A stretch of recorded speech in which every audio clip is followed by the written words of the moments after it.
Beneath the familiar skin of our planet lies a gallery of the impossible. Crystal forests that sing in the wind, rivers that shimmer with living light, mountains carved like ancient gods. These are Earth's surreal wonders, so strange they defy reason. Yet they are real. Step closer. Your journey into the unbelievable begins now.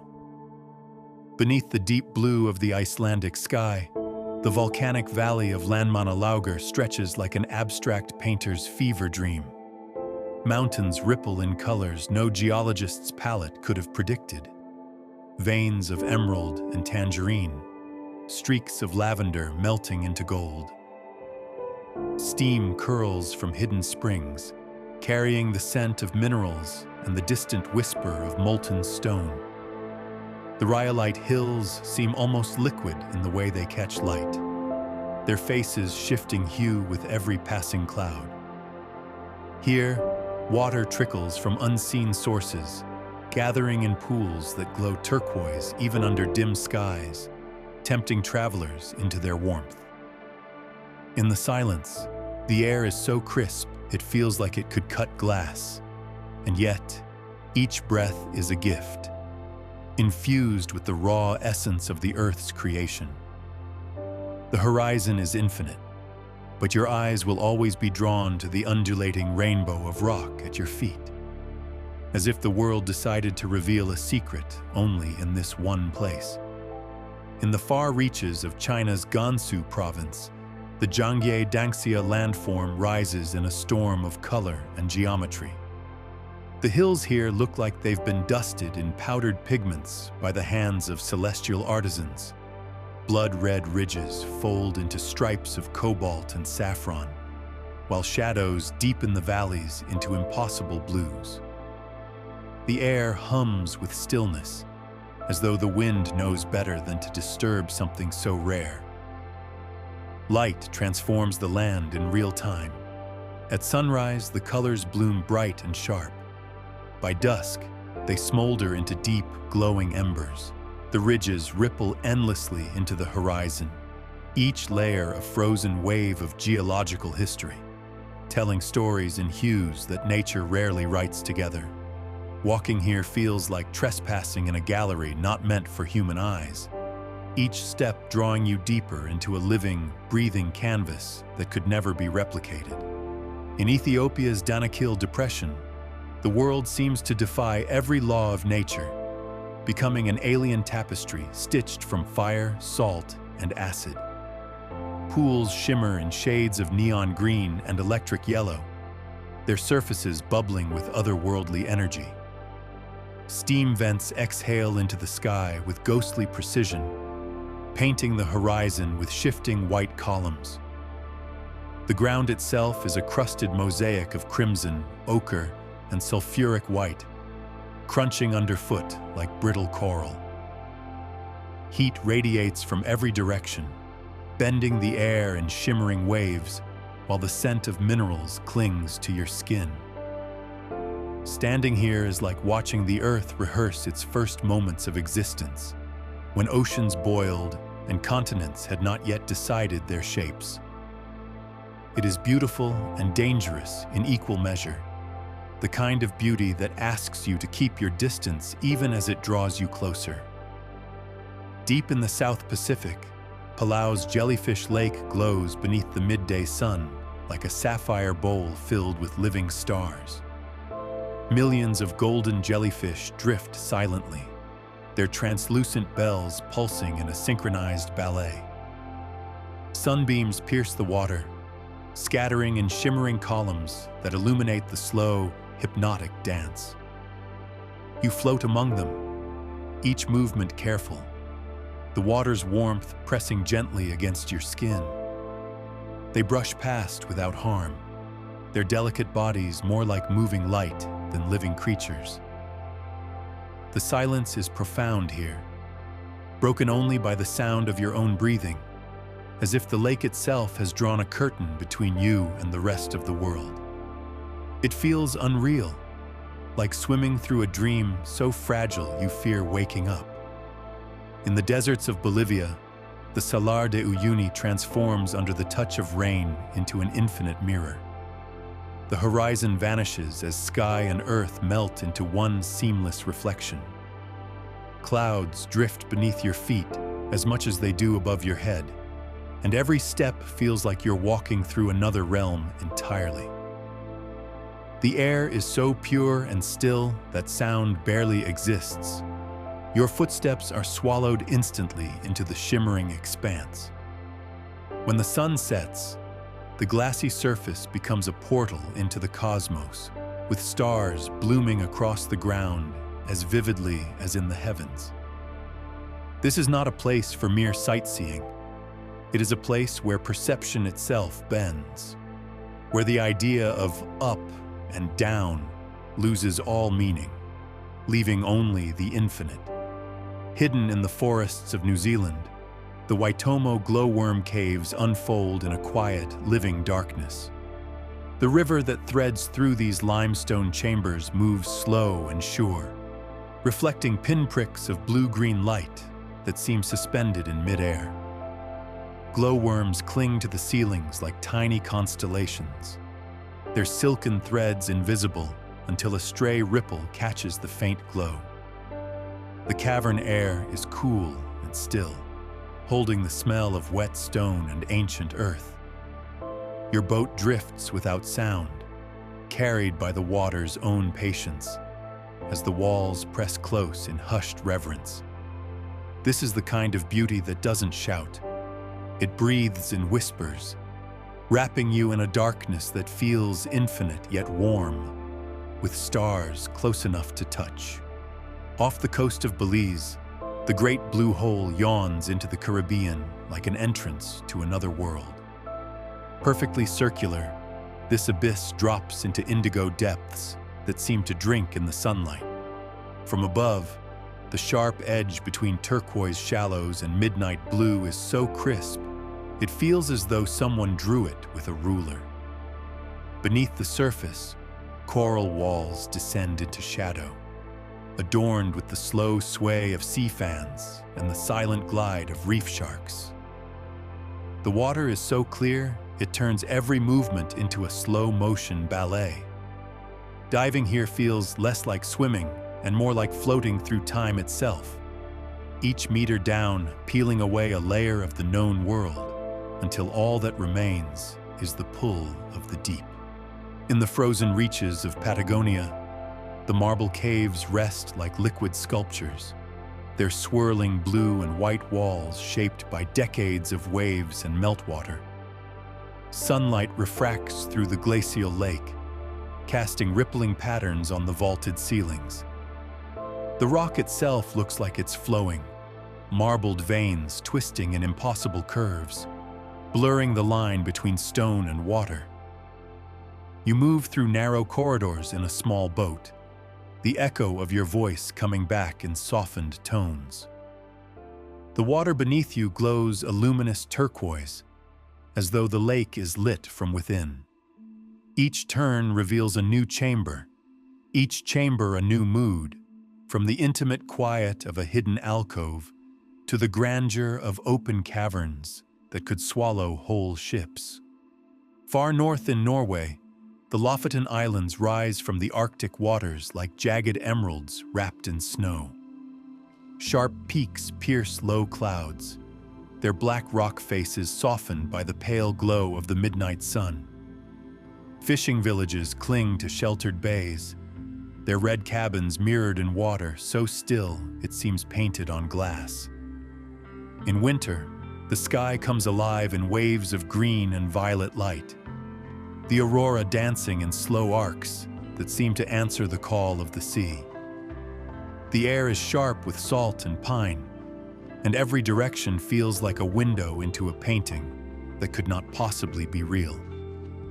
It's a place where wildness is never tamed, where beauty doesn't simply exist, it rules. Beneath the shadow of towering granite cliffs in Namibia, the desert floor opens into the blood-red expanse of Deadvlay.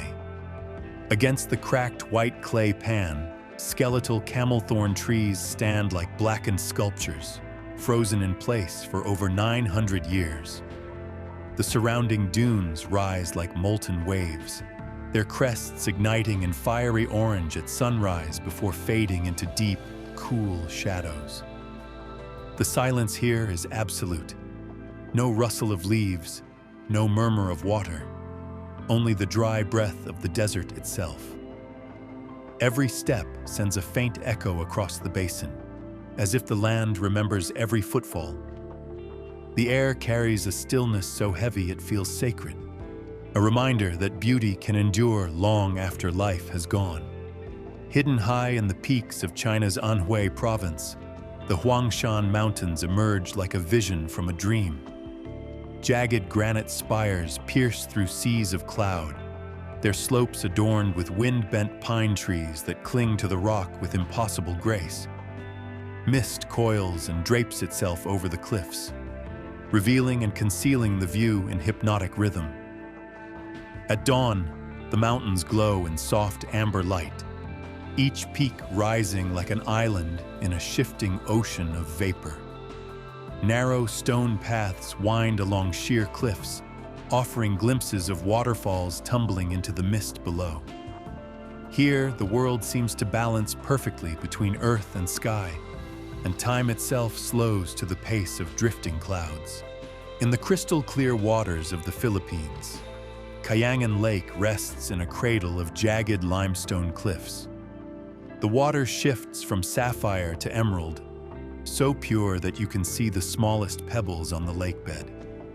Dense jungle crowns the cliffs, their shadows painting moving patterns across the surface as the sun arcs overhead. The air is thick with the scent of salt and fresh leaves, and the only sounds are the occasional call of a bird and the gentle lap of water against stone.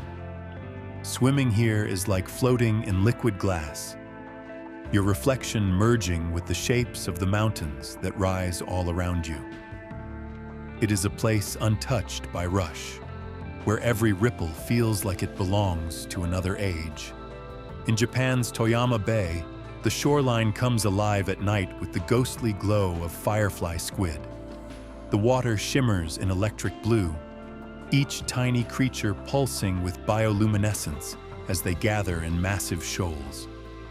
Waves carry the light in rhythmic motion, making it seem as though the sea itself is breathing with a luminous soul.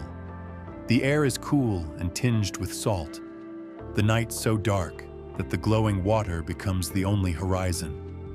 It's a scene that feels almost impossible, a meeting of ocean and starlight on the surface of the earth, lasting only for a fleeting season each year. Standing here, you feel both witness and intruder to a secret performance in the dark. Deep within the forests of Croatia, Plitvice lakes cascade into one another in a chain of turquoise and emerald steps. Water spills over moss-covered rocks, fanning into veils of white mist that catch the sunlight in fleeting rainbows. Wooden boardwalks wind across the surface of the lakes, carrying you just inches above their crystalline depths. Schools of fish drift lazily in the shadows, while the steady hum of falling water wraps you in its gentle rhythm.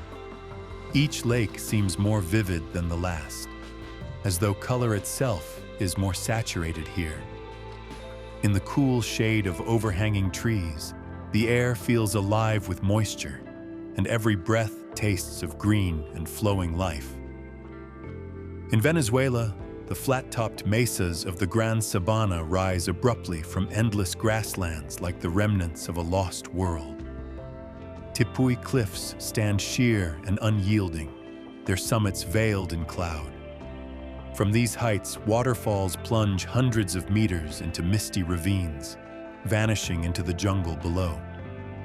The rock faces glow red under the sun, broken only by dark streaks where water carves its path.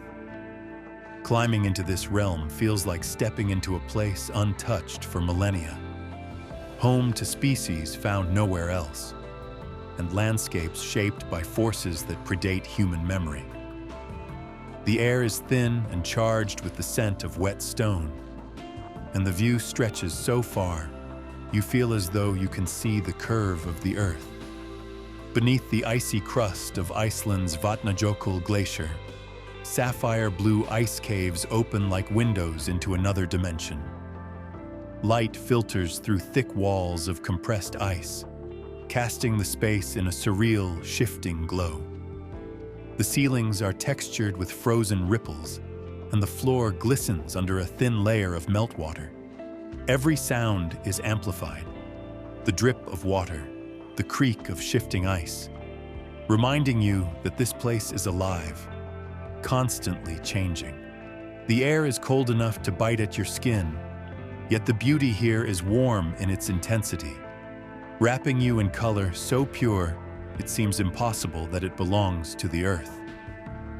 In the highlands of Ethiopia, the Simien Mountains tear the horizon with dramatic ridges and jagged peaks.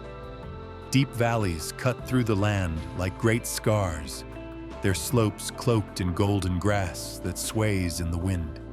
The air here is thin and bracing, carrying the distant cry of birds of prey circling overhead.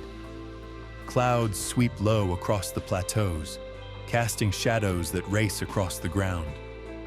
The landscape feels ancient and untamed, a place where the bones of the world lie exposed to the sky. Standing at the edge of a cliff, the drop beneath you seems to fall away into infinity, and the wind feels like it carries the stories of the earth itself. In the archipelago of Raja Ampat, Indonesia, the ocean blooms with color in every direction. Coral gardens stretch into the blue, alive with darting fish, swaying anemones, and the slow, deliberate movement of sea turtles. Above the surface, jagged limestone islets rise from turquoise lagoons, their slopes draped in lush vegetation. The water is so clear that sunlight dances on the seabed far below, shifting with the rhythm of the waves. This is a realm where life feels amplified. Each movement, each color, each sound magnified by the purity of its surroundings. Drifting here, you feel like a part of the ocean's own pulse. At the rim of a remote volcanic island in the South Pacific, Mount Yasur's crater glows with a restless heart of fire. The air trembles with the low roar of molten rock, each eruption sending fountains of glowing lava into the dark sky. The ground beneath your feet hums with energy, a reminder that the Earth's core is far from silent. Ash drifts down like black snow, settling on jagged rock and the faint outline of distant palm trees. Standing here feels like leaning into the breath of the planet itself, each plume of smoke curling upward to dissolve into the wind.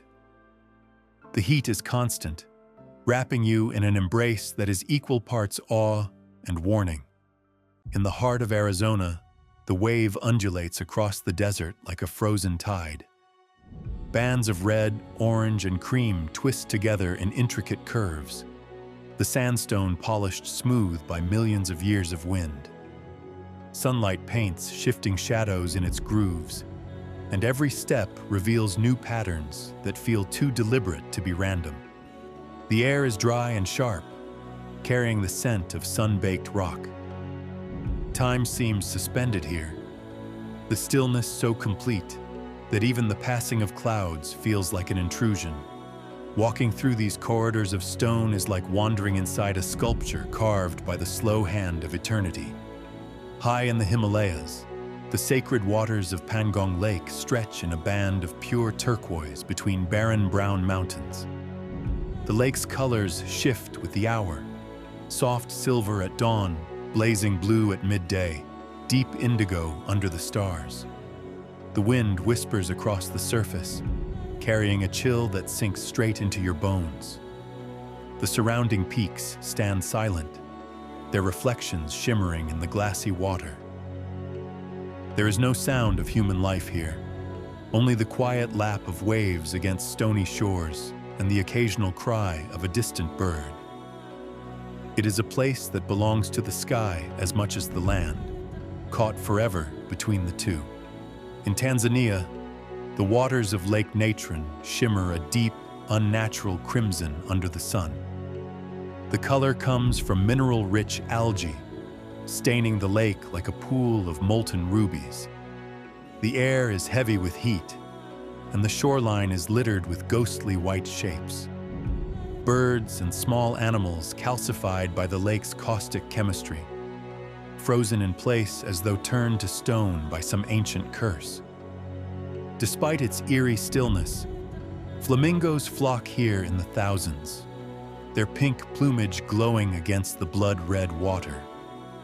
The horizon wavers in the heat, and every step near the shore feels like approaching a place where the rules of life and death have been rewritten. Off the coast of Australia, the pink waters of Lake Hillier rest in stark contrast to the deep blue of the surrounding ocean. The color is so vivid it seems painted, an opaque rose hue that doesn't change even when scooped into a glass. Encircled by white salt crusts and lush green forest, the lake looks almost unreal, like an artist's vision of a dream world. The air is fresh with the scent of eucalyptus from the nearby trees, and seabirds wheel overhead in lazy arcs. The stillness of the water is absolute, a perfectly smooth mirror that seems to guard the secret of its own impossible color. In the icy wilderness of Canada's Alberta province, Abraham Lake comes alive in winter with fields of frozen bubbles trapped beneath its glassy surface. Methane rising from the lakebed forms perfect white spheres, suspended in layers within the crystal-clear ice. The wind sweeps across the frozen expanse, howling between the surrounding peaks, yet the beauty here is delicate, each bubble a fragile time capsule, holding a breath from the depths below. The sunlight catches on the ice, sending sparks of light racing across the surface as you walk. It feels like crossing a frozen sky, with stars suspended under your feet instead of above your head. On the border of Zambia and Zimbabwe, Victoria Falls thunders into the gorge below with a force that shakes the ground.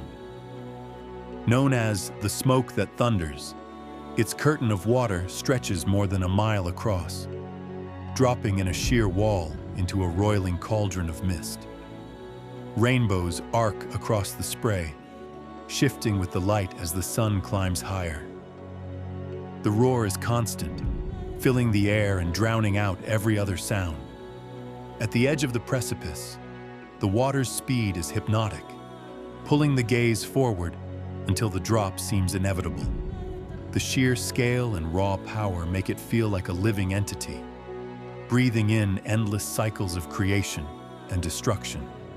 In the wilderness of Chile's Atacama Desert, the Valley of the Moon spreads in a silence so deep it feels unearthly.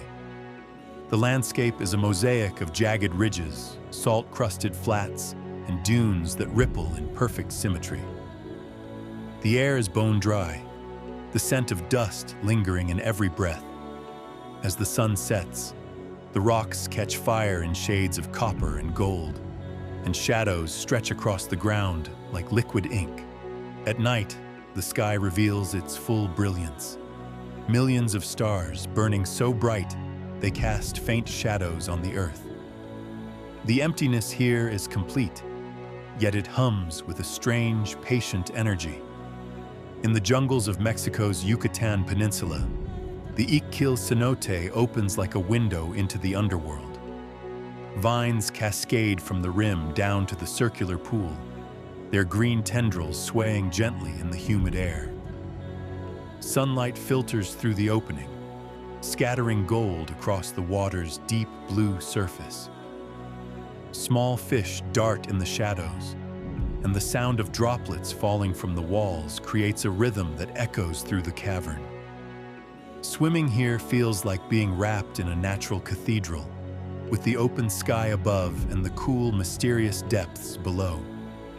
The air is thick with the scent of wet stone and the breath of the jungle beyond. In the far reaches of northern Russia, the Lena pillars rise from the banks of the Lena River like the ruins of a forgotten fortress. Towering spires of stone stretch hundreds of feet into the sky, their jagged edges softened by centuries of frost and wind. The river winds slowly at their base, its mirrored surface reflecting every sharp peak and shadow. In the stillness of early morning, mist coils around the pillars, blurring the line between rock and sky. The air is sharp with cold, and every sound, water lapping, ice cracking, feels amplified in the solitude. It's a place that seems carved not by nature, but by some deliberate and ancient hand. Far beneath the hills of New Zealand, the Waitomo Ruakuri cave twists into a labyrinth of crystal formations and echoing chambers. Stalactites drip in delicate points from the ceiling, while the walls shimmer with mineral deposits that glint under the light. The air is cool and damp, carrying the earthy scent of stone that has never felt the sun. Underground streams murmur in the darkness, winding their way through the cave's hidden heart. Walking here feels like entering the Earth's own cathedral, where every drop of water has been shaping its beauty for countless lifetimes. In the coastal wilderness of Ireland, the Giant's Causeway sprawls in a honeycomb of perfect basalt columns. Each hexagonal stone fits seamlessly with the next, leading out into the sea like an unfinished road. Waves crash against the formation, sending sprays of salt water high into the air. The stones are slick and dark, yet warm under the touch of the sun, and their rhythmic pattern feels almost mathematical in its precision. Legends speak of giants building this path to cross the sea, and standing here, surrounded by the deep roar of the Atlantic, it's easy to believe the story might hold some truth. In the highlands of Madagascar, Tsingy de Bemaraha cuts the horizon with a forest of razor-sharp limestone peaks. The stone blades rise in dense, jagged clusters, their surfaces weathered into intricate grooves and ridges. Narrow walkways and rope bridges thread between the spires, swaying above deep chasms where light barely touches the ground. The air is dry, carrying the scent of sun-baked rock and distant vegetation.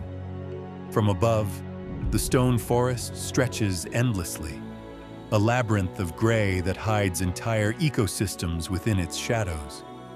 It is a landscape so alien in form that it feels like stepping onto another planet.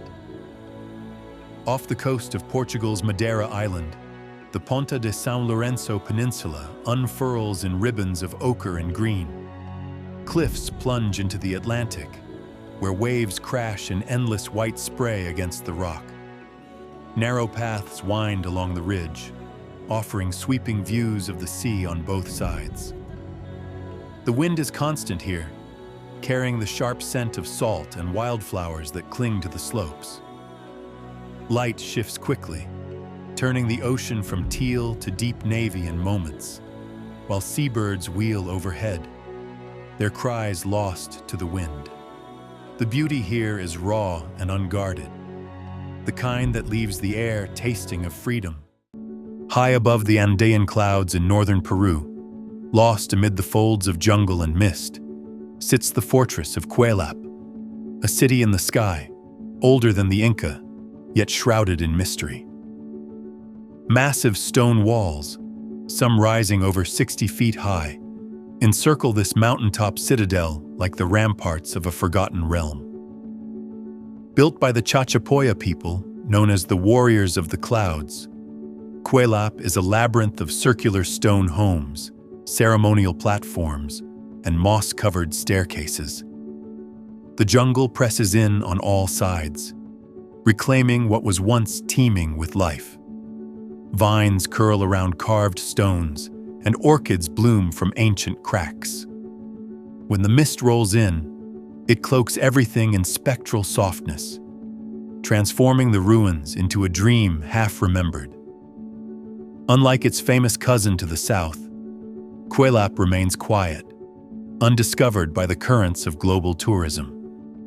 But to walk its misty corridors, is to hear the echo of civilizations long past, a whisper in the fog, waiting to be heard again.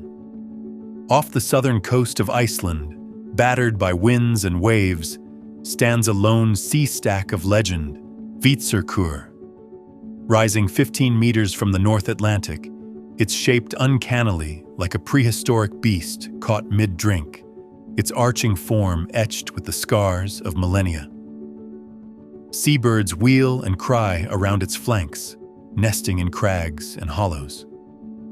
At low tide, a path of black sand and scattered stone leads to its base, and the ocean laps quietly at your feet. The sky here is often tempestuous. Roiling clouds, shafts of light, sudden bursts of snow or sun, but that only adds to the elemental drama. Vitserkur doesn't feel like part of the earth. It feels older, as though it rose from myth rather than magma. Its basalt base glimmers when wet, streaked with the salt and fury of endless tides. To stand before it is to witness a monument not to man, but to the wild, restless heart of nature itself. Far beyond the beaten trails of Morocco's Sahara, where the golden dunes stretch endlessly in hypnotic rhythm, lies a place untouched by the caravans of mass tourism. Erg Chigaga. Unlike the more popular Erg Chebi, Chigaga is vast, remote, and entirely untamed. You reach it not by road, but by trust, on camelback or four-wheel drive, guided by Berber nomads whose stories move with the wind. Here, the dunes rise like ocean waves, sculpted by centuries of wind, each crest catching fire with the changing light. By day, the sun paints the sand in layers of gold, rose, and burnished copper. At dusk, shadows stretch like poetry across the valleys, and at night, the sky erupts in galaxies. Thousands of stars smeared across an ink-black dome so clear it steals your breath. The silence is absolute. You can hear the soft whisper of sand grains shifting beneath your feet. There are no sounds but the desert's heartbeat. Nomad tents offer shelter, their woven fabrics fluttering like sails on an endless sea. Mint tea is poured with reverence, and stories are told by firelight, words drifting upward like sparks. Erg Chigaga is not a backdrop. It's a living presence, a timeless expanse where the world dissolves into light, wind, and awe. Hidden deep within the gorges of Kyrgyzstan, where emerald valleys slice through ancient peaks like the strokes of a giant's chisel, the Surreal Biosphere Reserve unfolds in absolute silence. This alpine sanctuary remains almost entirely unknown outside Central Asia, a mosaic of mirrored lakes, cedar forests, and snow-capped ridges that cradle 1,000 shades of green. The heart of it is Lake Surreal itself, shimmering like a sapphire fallen into the folds of the mountains. Its waters are so pure they seem to inhale the sky, reflecting each cloud and beam of light with dreamlike precision. Surrounding it, cliffs rise abruptly, dressed in blankets of pine and furrowed by waterfalls that seem to vanish before they reach the valley floor. The air here is more than clean. It's sweet with the scent of wildflowers and juniper, the sort of air that feels like it has never been breathed before. You won't hear the buzz of power lines or the echo of engines. Only the distant whistle of a golden eagle, the rustle of hoofprints from unseen deer, and the wind weaving its eternal song through the trees. Shepherds still move their flocks along ancient routes, their yurts blending seamlessly into the land. Surreal doesn't perform for the camera. It waits, quietly magnificent, for those who know how to see. In the depths of Madagascar's southern frontier, where the sky stretches wide and the earth fractures into surreal sculptures, lies Tsingy de Bemaraha, a labyrinth of limestone needles carved by millennia of wind and water. These spires rise like frozen shards of moonlight, dense and impenetrable, a forest not of trees, but of sharpened stone. Navigating this alien expanse is not a walk, but a ballet along suspended bridges and tightrope ledges. The silence is reverent, broken only by the soft rustle of leaves and the distant echo of lemurs leaping through the voids. Narrow canyons plunge into shadowy depths, revealing moss-covered crevices where endemic life thrives, creatures found nowhere else on Earth. Sunlight flickers between the formations, casting blade-like shadows that shift as the day turns. Singi is both sanctuary and fortress, a sacred cathedral chiseled by nature's hand. Standing within its heart feels like trespassing into a world the Earth forgot to reveal, a geological dreamscape where every step is a communion with the planet's secret artistry. Nestled in the southern reaches of Chile, beyond the famous trails of Patagonia, there exists a hidden glacial sanctuary known as the Cueva de los Milodones. Unlike its better-known cousins of Torres del Paine, this site is veiled in quiet legend and primeval beauty. Towering above the steppe is a yawning cave, carved into a sheer cliff by the breath of ancient ice. Within its cavernous depths, shadows stretch across fossil-stained walls, where remnants of prehistoric beasts once roamed. Outside, the surrounding landscape explodes into hues of gold and sage, wind-swept grasses bending under skies so wide they feel infinite. The cave opens toward a valley of silence, where guanacos tiptoe through the morning mist and condors trace lazy spirals in the thermal drafts. This is not a place of loud spectacle, but of whispered awe, where history lingers in the still air and the bones of forgotten giants rest just beneath your feet. In Cueva de los Milodones, time thickens, and the present moment becomes a thin veil stretched across deep eternity. Where Argentina brushes the edge of the mystical, deep in the northern province of Catamarca, an expanse unfolds like a waking dream. Campo de Piedra Pómez, the field of pumice stone. This is no mere geological formation. It's an alien cathedral of wind-sculpted rock, an ocean of white ash frozen mid-wave. Here, nature has written poetry in stone, in forms so delicate and strange they seem more imagined than real. Jagged towers of pumice rise from a chalky desert floor, their surfaces etched by millennia of unrelenting wind. The landscape stretches in every direction, like the surface of another planet. Light dances across its angles, shifting from bone white to amber and rose as the sun arcs overhead. There is no sound, save for the crunch of your steps on powdered stone and the endless whisper of dry air moving through the formations. Shadows stretch long and surreal, painting the landscape in abstract shapes. Some say it feels like walking through a sculpture garden abandoned by time itself. As twilight descends, the sky blooms in shades of violet and crimson, and the land begins to glow, as if it holds its own inner fire.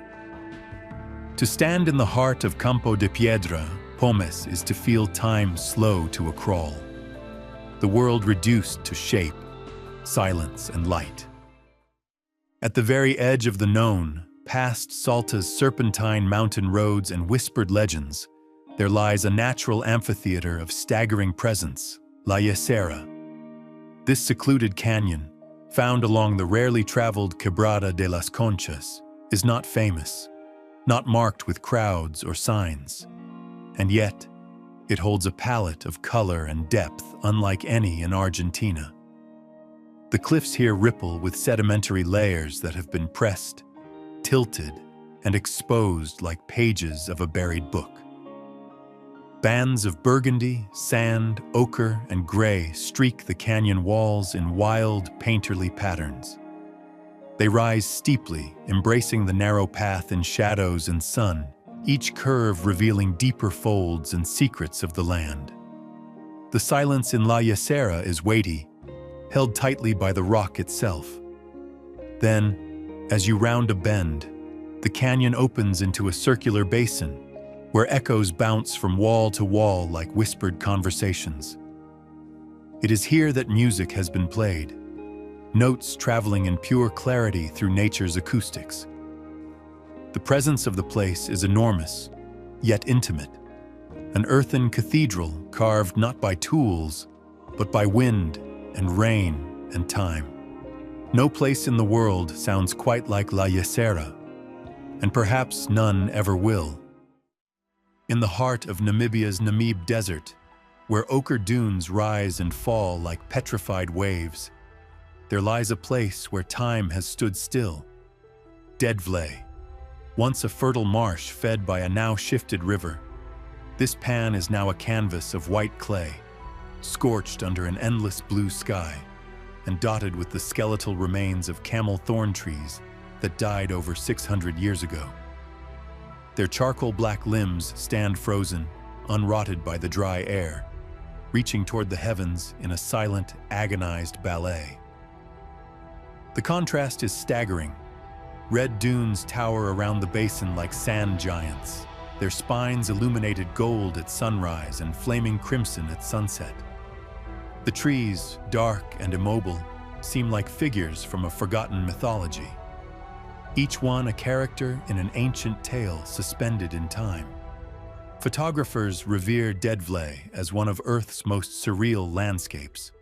A single shot here carries 1,000 textures: cracked clay underfoot, the impossibly smooth arc of the dunes, the stark geometry of dead wood. Footage often lingers long, allowing the stillness to speak. There is no wind some days, no sound at all. Just you, the sand, and the echo of epochs past. To walk into Deadvlei is to enter a painting that no brush could recreate. The sun sears down, shadows fall sharp and long, and the sheer scale of the desert humbles everything. This is not a place meant to be lived in. It is a place to be witnessed, to be felt. A place that reminds you the earth has moods and memory. That once a river flowed, a forest grew, and now only beauty remains in silence. Deadvlei does not mourn what was lost. It honors it, etched forever in sun, sand, and shadow.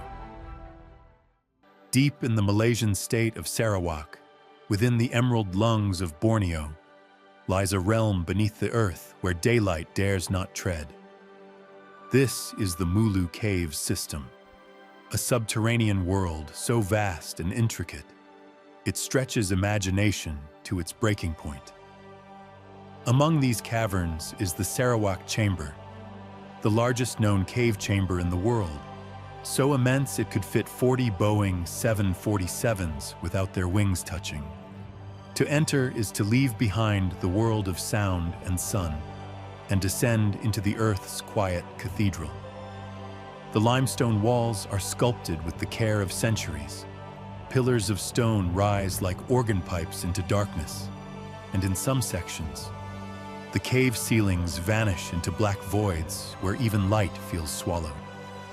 Beneath your feet, subterranean rivers snake through narrow chasms, their gurgles and splashes echoing into infinite space.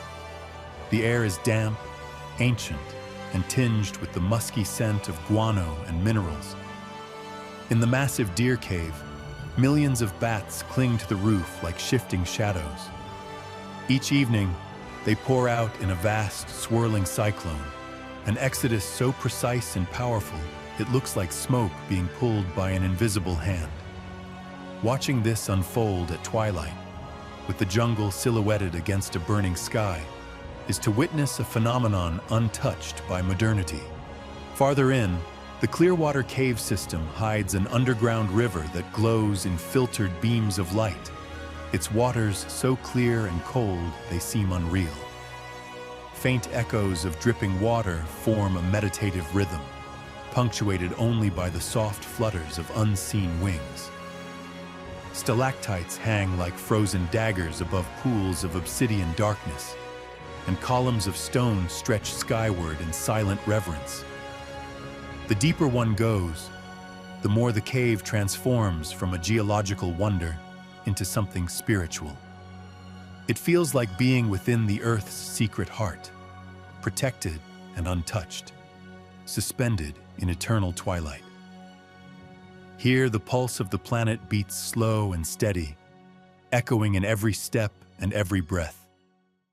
Somewhere deep in the kingdom of Lesotho, cradled in the dragon-backed Maloti Mountains, lies the mountain village of Malialia. It is the sky's playground, where clouds skim mountaintops and horses gallop along ridgelines etched with eternity. The light here doesn't just fall, it soars, bursting through alpine passes and flooding green valleys with gold. Round stone huts with thatched roofs dot the landscape like beads on the thread of a forgotten song. Waterfalls cascade from unseen springs, plummeting into gorges laced with wildflowers. The silence here hums. It carries the weight of the wind and the rhythm of hooves. Herdsmen wrapped in colorful Basotho blankets lead their flocks along cliffs that defy the imagination. Stars blink awake in a sky untouched by artificial light, revealing constellations so crisp they seem close enough to stir with your breath. The trails are not paved. The stories here are not written. They are sung, carried on the wind, in the voices of those who've lived with the land for generations. It is a place not of spectacle but of soul, where beauty doesn't demand your gaze. It humbles you into reverence. In the wild heart of Albania, far from the crowded Adriatic shores and modern rhythms of Tirana, lies the Valley of Theth, an untouched expanse of emerald forests, glacial peaks, and timeless stone. Approaching Theth feels like falling into a fable whispered by the mountains themselves. Ancient beech trees arch overhead like sentinels of forgotten myths. The path winds along the Shala River, its waters a surreal turquoise, gliding over polished rock like melted sapphire. Jagged cliffs rise abruptly, slicing into the sky with primeval defiance, dusted with snow even in the soft breath of spring. The village appears almost by accident, its stone houses and slate roofs tucked beneath towering peaks like a secret preserved in silence. The Kula, a centuries-old blood-feud tower, stands as both relic and reminder of a world where honor and survival once walked hand in hand. Horses roam freely, their manes tangled by mountain wind. Even the air is different here. Crisp, pine-laced, charged with the breath of glaciers. Waterfalls tumble from cliffs as if the earth is weeping with awe. The light shifts with mystery. Sunbeams streak through cloud gaps like divine whispers. You don't find Theth on a schedule. It finds you when you're ready to listen and ready to feel what raw beauty truly means. Beneath the snow-capped peaks of Georgia's Tusheti region lies Dartlo, a village suspended in the embrace of alpine meadows and medieval towers. Built in a remote valley only accessible by treacherous mountain roads during the short summer, Dartlo rises like a legend from the green earth. Stone towers, centuries old, reach skyward in stoic silence, guardians of a culture preserved in fierce isolation. The air is pure, scented with wild mint and wood smoke, and the only sounds are the lowing of cattle and the distant clang of bells. The houses, with their slate roofs and timber balconies, seem frozen in a dream of time untouched by war or empire. Above them, eagles glide in lazy spirals, and the mountains hold their breath in solemn grace. Life here is measured in seasons, not days, and each encounter, be it a cup of cha-cha from a wrinkled shepherd or a tale by the fire, is imbued with the gravity of myth. Dartlo is not merely seen, it is felt in the bones, in the hush that falls over the valley when the stars emerge like 1,000 ancestral eyes. Cradled within the wild, volcanic soul of Vanuatu lies the mystical island of Ambrim, a place where smoke meets jungle and the earth murmurs in molten tongues. The twin calderas of Mount Marum and Mount Benbow dominate the skyline, their lips glowing with the amber breath of lava lakes that churn day and night. To stand on the edge of these craters is to peer into the planet's living heart, a furious cauldron of creation and destruction. But the island's power isn't only fire. It's also found in the dense forests cloaked in mist, where banyan trees rise like temples draped in vines, and ancient petroglyphs whisper stories into the stones. Villages cling to the slopes, their traditions preserved in sacred dances and sand drawings etched with hypnotic precision. The air thrums with the pulse of custom and volcano, with the sound of drumming that echoes like the heartbeat of the land. Ambrim is an island that breathes, groans, and dreams, raw, otherworldly, and pulsing with the primal rhythm of Earth's creation. Nestled within the folds of the Sierras de Córdoba, there lies a place untouched by time, cloaked in golden silence and veiled by cloud-kissed cliffs, Quebrada del Condorito. It is not simply a canyon. It is a sanctuary for the sky's sovereigns, the Andean condors. As dawn breaks, a lavender mist clings to the upper ridges, and the silence is total, broken only by the whistle of wind threading through narrow crevices. You arrive on foot, hours into a quiet pilgrimage through rolling hills brushed with wiry grass and granite spires. Then suddenly, the world opens. An abyss yawns beneath you, 800 meters deep, with walls that burn ochre in the morning sun. And there they are, wingspans stretching 3 meters. The condors rise from the shadows like sentient gliders, circling in reverent arcs. The air shifts with their passage, as if they write their presence in the atmosphere itself. Below, a thread of water glints like a moving mirror, weaving through the gorge. The rocks carry ancient warmth, and the cliffs feel alive, humming with age and wildness. There are no crowds here, no barriers, just you, the wind, and the great birds of the Andes, suspended in a theater of stone and sky that demands nothing and gives everything.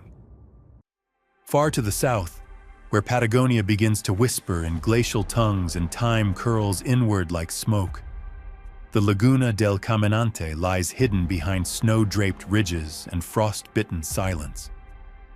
Accessible only by foot, the trail begins just beyond Ushuaia, winding through lenga forests where moss carpets the earth and twisted trunks seem to carry memory in their bark. As you climb, the world narrows, and each turn reveals a new tableau. A sudden view of craggy peaks rising like blades, a sunbeam cutting through mist like an invitation. After several hours, the trail crests, and there it is, an alpine lagoon so still, so impossibly blue, it reflects not just the sky, but something deeper. Glaciers hang above it like frozen cathedrals, and the air vibrates with silence, broken only by the sound of meltwater dripping from ancient stone. Wild horses graze in the distance, shadows in a watercolor landscape. You feel small, wrapped in cold and awe, yet deeply alive. Camping here is a rite, a baptism in solitude. As the stars ignite above, reflected in the mirror of the lagoon, the silence becomes symphonic. Every breath feels earned, every moment eternal. Laguna del Caminante isn't a destination. It's a revelation carved in ice and solitude. Far in the southern reaches of Chilean Patagonia, where roads end and silence begins, lies the glacial paradise of Laguna Cerro Castillo. A trek through thick lenga forests and across icy rivers finally yields the breathtaking sight of the lagoon. An electric blue mirror cradled beneath jagged black spires frosted in snow. The wind here is fierce, scouring the land with icy fingers, but it only adds to the fierce, untamed beauty of the place. The mountains, sharp as broken glass, form a natural fortress around the lake, and avalanches thunder occasionally in the distance like distant drums of the wild. Wild horses roam freely, their manes tangled in the breeze, and the scent of wild mint clings to the air. Few footsteps echo here. Laguna Cerro Castillo is not a place one stumbles upon.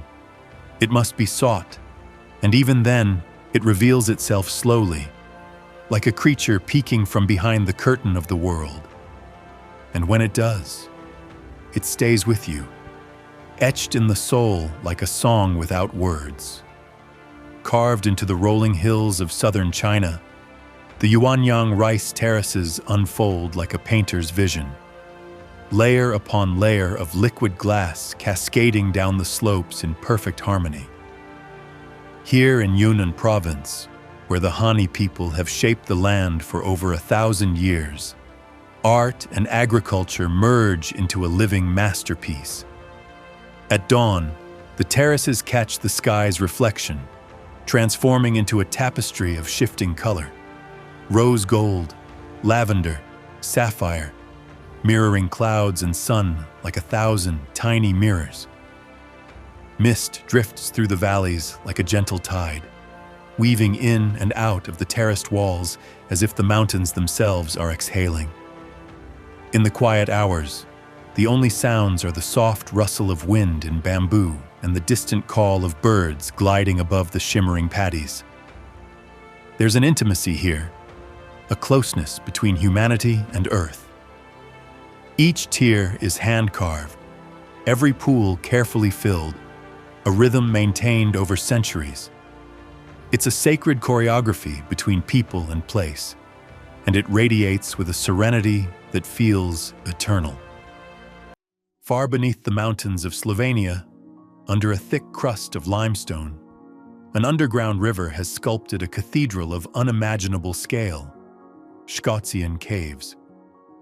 Unlike any other cave system in Europe, Scotian isn't a series of narrow crawl spaces.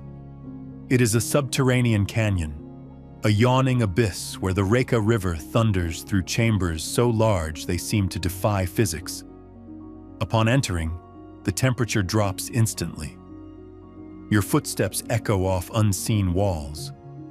Then you come to the Great Hall, and breath leaves the body like steam. The ceiling vaults 100 meters overhead.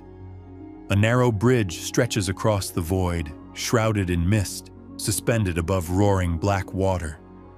It's a bridge that looks like it leads to myth. Lights hidden in the rock illuminate columns and draperies of stone, calcite formations frozen in time, glistening like the ruins of a crystal palace. The noise is immense, not chaotic, but orchestral.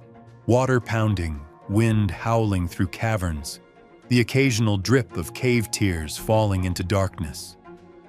Videos from inside reveal the vastness with reverent camera work, wide angles catching the trembling light on stalactites, close shots of the river boiling through stone trenches, drone clips that ascend into chambers like helicopters into alien temples.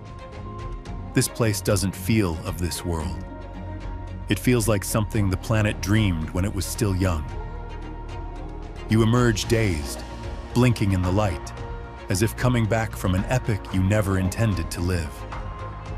Scotian isn't just a hidden place. It's a hidden dimension, a cathedral of time, forged not by hands but by the insistent fingers of water and stone. In the remote wilderness of Namibia's Namib-Naukluft National Park, where the desert breathes in silent dunes and the wind carves secrets into sand, there lies a place where time has turned to stillness and color to fire. Deadvlay. It is a clay pan, a fossilized oasis, a forgotten graveyard of trees that have not rotted in over 600 years. Surrounded by the towering orange dunes of Sossusvlei, some of the highest in the world. Deadvlei is a painting made real, an abstract of earth tones so surreal they seem conjured from a dream. The approach is otherworldly. The sun blazes above, casting sharp shadows over undulating dunes that burn crimson at sunrise and deepen to blood red by twilight. And then suddenly, the sand gives way to white. Parched, cracked clay stretching out like ancient parchment. Scattered across this white canvas are the twisted skeletons of camel thorn trees, their blackened limbs frozen mid-reach, like dancers turned to ash in the act of worship. They stand in silence, dead yet unfallen, preserved by the arid air and absence of decay. Around them, the land is motionless, scorched, celestial. The contrast between the white pan, the burnt trees, the orange dunes, and the endless cobalt sky is so vivid, it leaves the mind stunned, suspended in awe. It is the color of reverence, of reverie, of reverent disbelief. There is no sound but the wind, and even that seems hesitant to intrude. Every footstep echoes too loudly. Every breath feels too alive. You move slowly, not out of fatigue, but out of instinctive respect, aware that you have entered a cathedral not made by hands, but by time, silence, and sun. Photographers often chase Deadvlei's golden hour, when the dunes catch fire and the trees cast impossibly long shadows across the white floor. But even in full light, the scene feels mythic, untouched by the turning of centuries. There is no modernity here, no memory of it, only the raw bones of a forgotten forest, held in place by the breathless stare of the desert. In the deepest fold of the Carpathian Mountains, cloaked in the velvet greens of old-growth forest, the Apuseni cave system lies buried beneath the soil, like a secret whispered by the earth itself.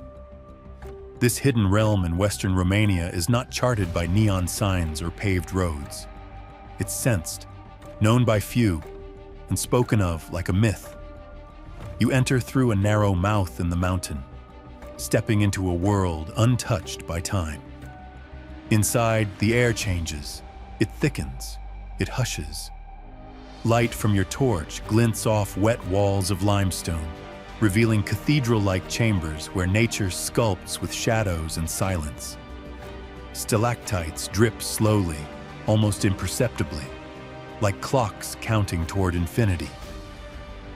Underground rivers weave through the rock, so clear they seem invisible, and when your lamp catches their current, it shimmers like liquid glass.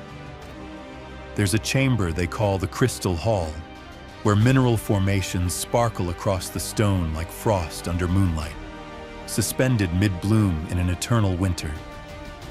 Bats stir overhead, silent guardians of this unseen empire. This is not a cave you conquer. It is one you enter with reverence, moving slowly, speaking softly, your own breath echoing back at you like a ghost. In Apuseni, the world above feels like an illusion, and down here in this dripping, glimmering underworld, the earth shows you what it's been hiding all along. Floating like a dream in the Indian Ocean, but long forgotten by even the most seasoned wanderers, lies the island of Socotra. Part of Yemen, yet alien to every known coastline, it feels less like land and more like the afterimage of a star that fell into the sea. Here, everything is strange. Everything is alive in ways you didn't think were possible. The dragon blood trees stretch toward the sky with canopies like inverted umbrellas, casting patterned shadows on the red sand.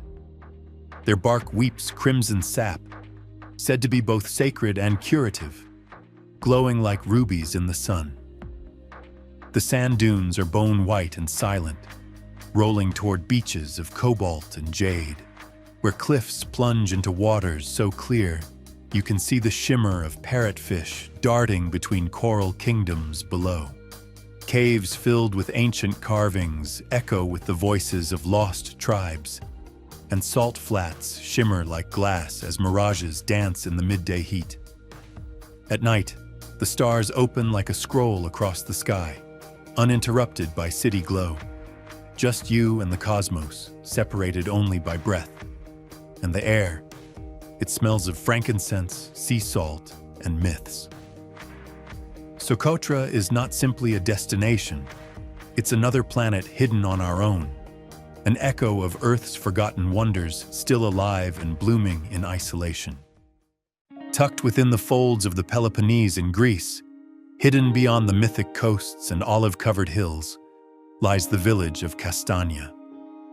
A settlement so steeped in stone and shadow, it seems carved from the mountain itself.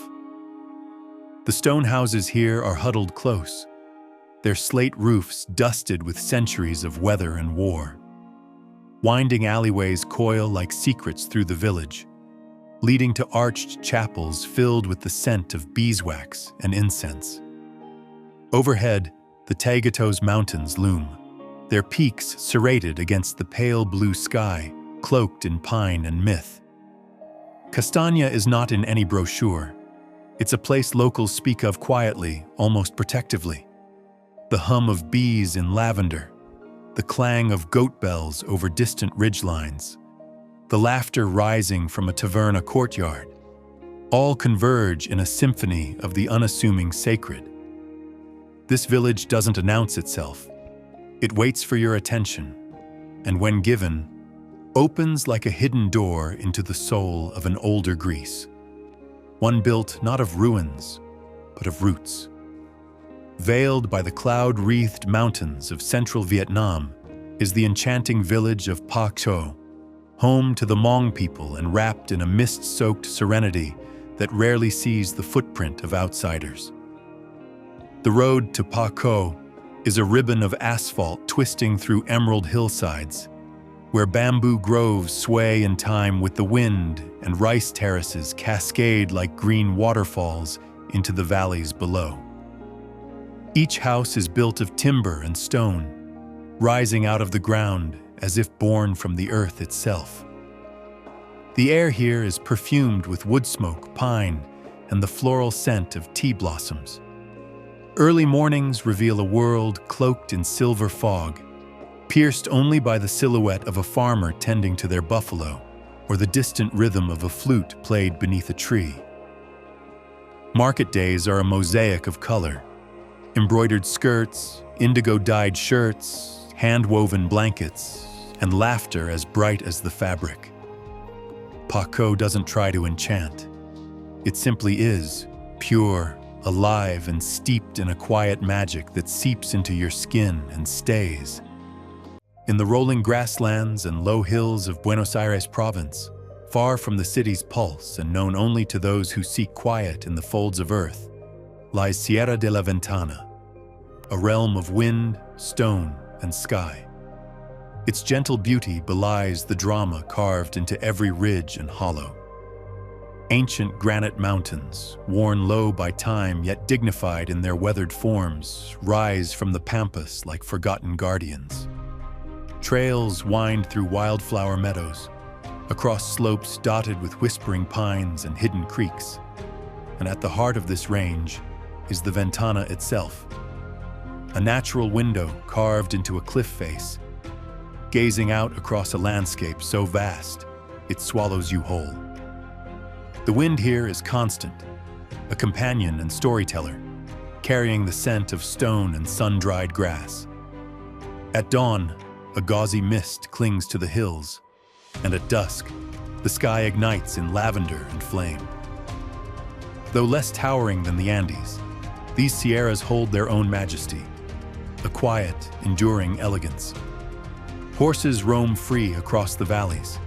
Falcons wheel overhead. And beneath it all, a hum of ancient energy pulses through rock and root alike. It is not spectacle that defines Sierra de la Ventana, but serenity. Pure, profound, and eternal. Veiled in mystery and wrapped in silence, in the far south of Tierra del Fuego, lies one of Argentina's last wild sanctuaries, Lago Fagnano. Stretching over 100 kilometers along the southern tip of the continent, it is one of the largest and deepest lakes in the southern hemisphere. But it is not its size that stirs the soul, it's its solitude. The journey there feels like an unraveling of time. The forests grow denser, the mountains rise sharper, and the light becomes diffused, almost arctic. The water is steel blue, always cold, often shrouded in fog. The wind speaks in sudden gusts, carrying the scent of snow and sea. Surrounding the lake are ancient lenga forests, groves twisted by ice and age, where moss grows in thick curtains and silence clings to every trunk. Occasionally, the clouds lift and the peaks beyond reveal themselves, jagged and black, powdered with snow like sugar on obsidian. Fagnano doesn't perform, it waits, it watches. On a still day, the lake reflects not just the mountains, but the mood of the world. Here, travelers speak in whispers, fires are built with reverence, and every breath feels like it belongs to something greater. It is the end of the road, and perhaps the beginning of something far deeper.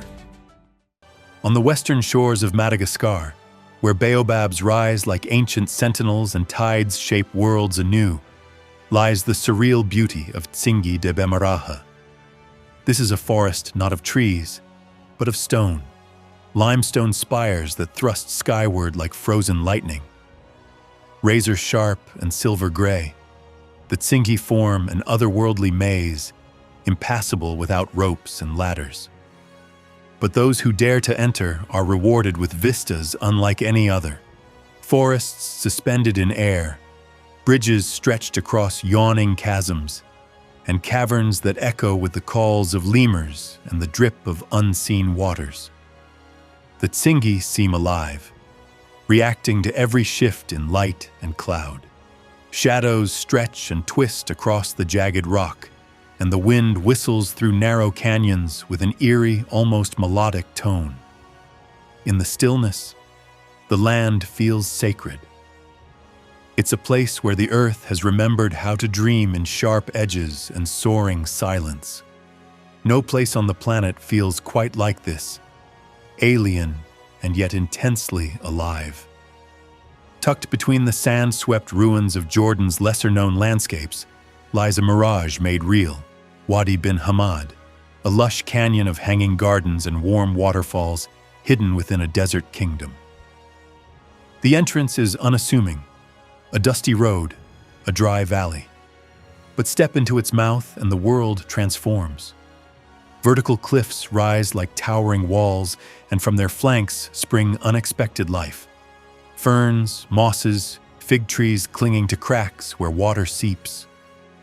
A stream runs through the canyon's heart, its waters warm and clear, inviting barefoot passage through natural pools and over gentle cascades. Sunlight filters down in narrow beams, illuminating water droplets as they fall like stars. The further you walk, the more surreal it becomes. An oasis carved into stone, hidden beneath layers of silence and heat. Birds nest in tiny alcoves above, and the air buzzes with a quiet electricity. Wadi bin Hamad isn't just a hidden gem. It's a secret garden, blooming where none should grow. Beneath the jagged limestone cliffs of northern Palawan in the Philippines, a hidden river flows into darkness. This is the Puerto Princesa Underground River, a subterranean world that drifts beneath a mountain range before spilling into the sea. It is one of the longest navigable underground rivers on Earth, but what makes it unforgettable is not its length, it's the way it feels. Entry begins in the mangroves, where monkeys chatter and monitor lizards bask on twisted roots. You board a small paddle boat. The guide whispers, and the paddles dip into the water. Then the cave yawns open before you, a mouth in the mountain, and you glide inside. Light vanishes. Sound is muffled. Stalactites hang like chandeliers from cathedral-high ceilings, some so massive they seem to defy gravity, others shaped like cloaked figures or cascading waterfalls frozen in stone. Your flashlight flickers across walls that shimmer with mineral veils, glistening like trapped starlight. The river is black and smooth as glass, reflecting rock formations so perfectly that the boat feels suspended between two worlds. The air is cool and damp, carrying a scent of earth and mystery. Bats flit in and out of silent alcoves, and the occasional echo of dripping water becomes a drumbeat in the quiet. Video footage of the underground river captures this eerie majesty. Boats floating through darkness, headlamps slicing through inky blackness, explorers silhouetted against colossal stone formations. The cave feels less like a geological feature and more like a forgotten cathedral, a space too sacred for sound. Every curve, every arch, every narrowing corridor speaks of time beyond reckoning. It is not a place for hurried minds. It invites reverence, patience, presence. To float through this underground sanctuary is to witness nature's slow, silent sculpture, an experience carved in water, darkness, and time. At the edge of Vietnam's remote Quang Binh province, a narrow fissure in the limestone opens into a void so immense it swallows not just light, but sound, sense, and the very concept of scale. This is Sun Joong Cave, an underground kingdom vast enough to house a city block, with clouds forming inside its chambers and jungles thriving where the roof has collapsed and allowed the sun to penetrate. Approaching its entrance is an expedition in itself, through dense rainforest, across rivers that twist like silver veins, past villages that vanish into green. Then, suddenly, the mouth of the cave appears, a black wound in the mountain, humid breath escaping from its depths like the exhalation of some ancient beast. Step inside, and the world shifts. The air cools drastically. The soundscape changes. Drips echo into silence, magnified by cavernous acoustics that feel as though they could swallow your very thoughts. You descend slowly, ropes, ladders, the occasional swing across an abyss, and then emerge into a cathedral of stone. Gigantic stalagmites rise like prehistoric towers. Stalagmites the size of buildings reach toward ceilings hung with delicate mineral lace. But it's the daylight inside that astounds. Through collapsed ceilings called dolines, the sun pierces down in golden shafts, illuminating whole ecosystems that defy logic. Trees stretch toward the light. Ferns and moss carpet the cave floor. Butterflies drift lazily among foliage never touched by the outside world. It's as if a forgotten Eden has been sealed away for millennia, waiting to be found again. Further still, underground rivers run with cold, clear water, carving smooth paths through rock older than history. In some places, the passage narrows to just a body's width, squeezing explorers into the belly of the earth. In others, it opens into chambers so vast, they seem to defy architecture, defy nature, defy belief. To sleep within Sun Joong is to dwell inside the pulse of the planet. The darkness is absolute. Stars are replaced by glowworms, flickering along cave walls like distant constellations. The wind is a whisper from ancient crevices, and the ground hums with subtle energy. One awakes not refreshed, but reborn, as if the cave has reached into something primal and returned it to light. High in the jungle-covered limestone karsts of northern Laos, the village of Nong Kiao unfurls beside the lazy Nam U River like a watercolor painting brought to life. Mist settles in the folds of the mountains every morning, as though the earth is still waking from a 1,000-year slumber. Wooden boats drift silently along the jade waters, casting soft ripples in their path. The cliffs that surround the village rise steeply, their surfaces carved with the secrets of time, sheltering vines, orchids, and sleeping bats in their crags. Life here is slow, but it pulses with clarity. Children laugh in the river's shallows, their voices carrying in the still air. Roosters call from bamboo pens. Monks in saffron robes cross rickety bridges with bare feet, moving like whispers through the forest. At sunset, the entire valley turns gold, light bending over the peaks and bleeding into the river, making the world shimmer with impossible warmth. Lanterns glow in windows, and the scent of lemongrass and wood smoke lingers in the twilight. From the hilltop viewpoint, the panorama is staggering, a serpent river winding between mountains like a lullaby etched into the skin of the earth. Nong Kiao is not a spectacle. It's a sanctuary of slowness, of softness, and it leaves a mark no camera could ever fully capture.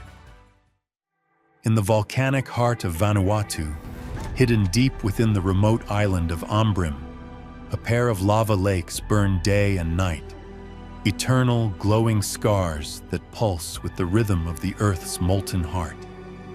The path to them winds through dense, almost primeval jungle, where the air is heavy with moisture and the calls of birds unknown to science echo between giant tree ferns. As the forest gives way to barren ash plains, the world turns monochrome: black, silver, smoke gray. The Maroom and Benbow craters rise like forgotten altars, their edges scorched and jagged. At their centers, the lava roils and churns, its surface breaking into waves of fire, crashing and folding in endless violence. The heat sears the air. The smoke burns the throat. Yet it is impossible to look away. Standing at the edge of this inferno feels mythic, like staring into the eye of some slumbering titan. The wind howls across the barren plain. Ash sticks to your skin. Time loses meaning in the face of such elemental fury. Few places on Earth let you witness the planet's living core without filter or barrier. Here, in the fiery lungs of Ambrim, you remember what it means to feel awe, not just admiration, but reverent, primal awe. Tucked away on the Atlantic coast of Morocco lies Legzira Beach, a landscape painted in elemental grandeur and colored with fire and storm. Towering red sandstone arches rise from the surf, like the ribcage of some ancient beast, carved by millennia of wind and tide. At low tide, the arches become colossal gateways, framing a horizon of crashing waves and endless sky. The beach is rarely crowded, and as dusk settles, the fading light bathes the rocks in molten gold, transforming the coast into a mythic canvas. Gulls wheel overhead, their cries echoing off cliff walls streaked with mineral veins. There's a rawness here, a feral poetry born of Earth's conflict with sea, of time grinding stone into sculpture.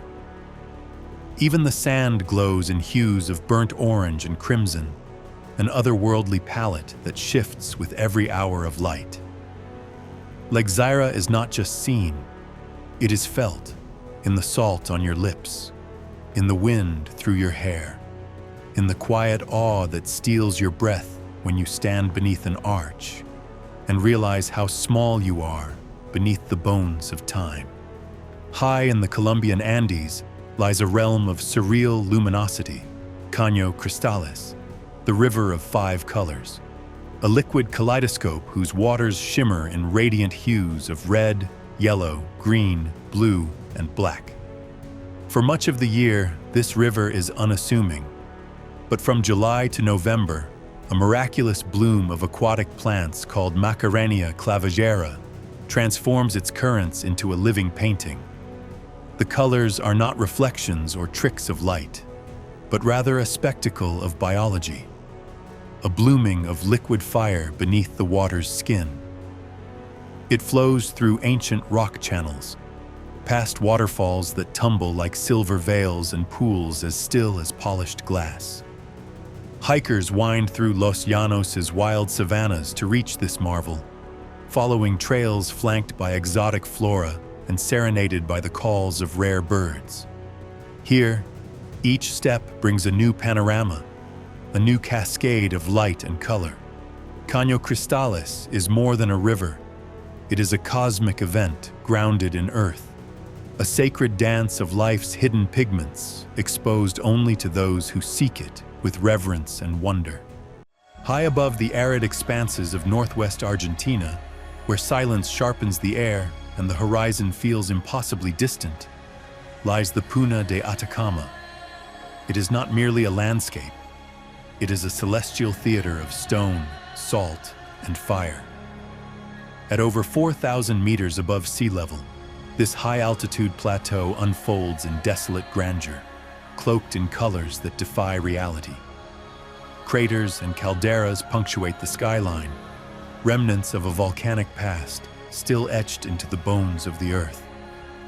The sun paints every rock in gold and crimson, shadows dragging themselves across endless pumice fields and cracked salt flats that shimmer like glass. In the distance, volcanoes rise like ancient gods, incandescent under the sun, crowned with plumes of white. Among them, the stark beauty of Laguna Grande shimmers, an iridescent pool of cyan encircled by crusted salt and dotted with flocks of flamingos, fragile and fierce against the elements. There is no path here, no hum of civilization, only the whisper of wind, the crunch of obsidian beneath your feet, and the sensation of walking through the stillness of another planet. The Puna is not discovered. It is revealed, like a secret only the sky was ever meant to know. Tucked deep within the emerald folds of the Andes near El Bolsón lies a hidden canyon sculpted by time and solitude, Cajón del Azul, accessible only by winding trails and swinging rope bridges. This secluded paradise rewards those who listen to the rhythm of the forest and follow the thunderous whisper of water. As you descend into the gorge, the air shifts, cool, rich, and laced with the scent of pine and wet stone. The river that gives the canyon its name is a marvel, a serpentine stretch of blue so vividly pure it glows. Its currents cut through granite walls worn smooth by centuries, and where the sun penetrates, the stones beneath become painted mosaics. Amber, jade, and ivory dancing beneath a surface like liquid glass. Travelers cross precarious footbridges suspended above hidden pools, where every plunge into the icy blue is a baptism in wilderness. Above, lenga trees lean into the canyon, their branches cradling birdsong in the hush of wind. Wooden refugios, hand-built and warmed by firelight, offer rest without disturbing the soul of the place. Cajón del Azul doesn't announce itself. It waits, patient and wild, for the reverent heart willing to seek its wonders in stillness. Hidden in the heart of Norway's Senja Island lies a landscape sculpted by myth, the cliffs of Segla. Towering like a jagged fang over the turquoise waters of the Mefjord, Segla doesn't just dominate the skyline, it pierces it. Hiking here is a pilgrimage of awe, as one ascends the winding path, flanked by alpine blooms and the occasional curious Arctic fox. The view gradually unravels, sweeping fjords, mirror-still lakes, and a coastline etched with silver. Then, at the summit, the earth seems to fall away. Segla's knife-edge ridge drops almost vertically into the sea below, daring the eye to follow its impossible plunge. Wind howls like an ancient song across the peaks, and even the clouds seem to cling to the rock in reverence. At sunset, the stone ignites in fiery hues, casting long shadows that stretch across the ocean's expanse. Segla is a place that humbles. It doesn't whisper beauty. It roars it into the void. In the heart of the Ethiopian highlands, where legends intertwine with the landscape itself, there rests a place of sacred wonder, the Geralta Mountains. Unlike any other mountain range, these towering red sandstone spires emerge from the earth like fingers reaching skyward, each cloaked in mystery and devotion.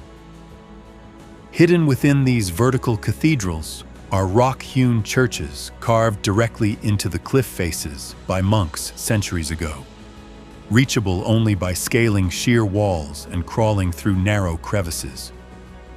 One such church, Abuna Yamata Gu, defies belief.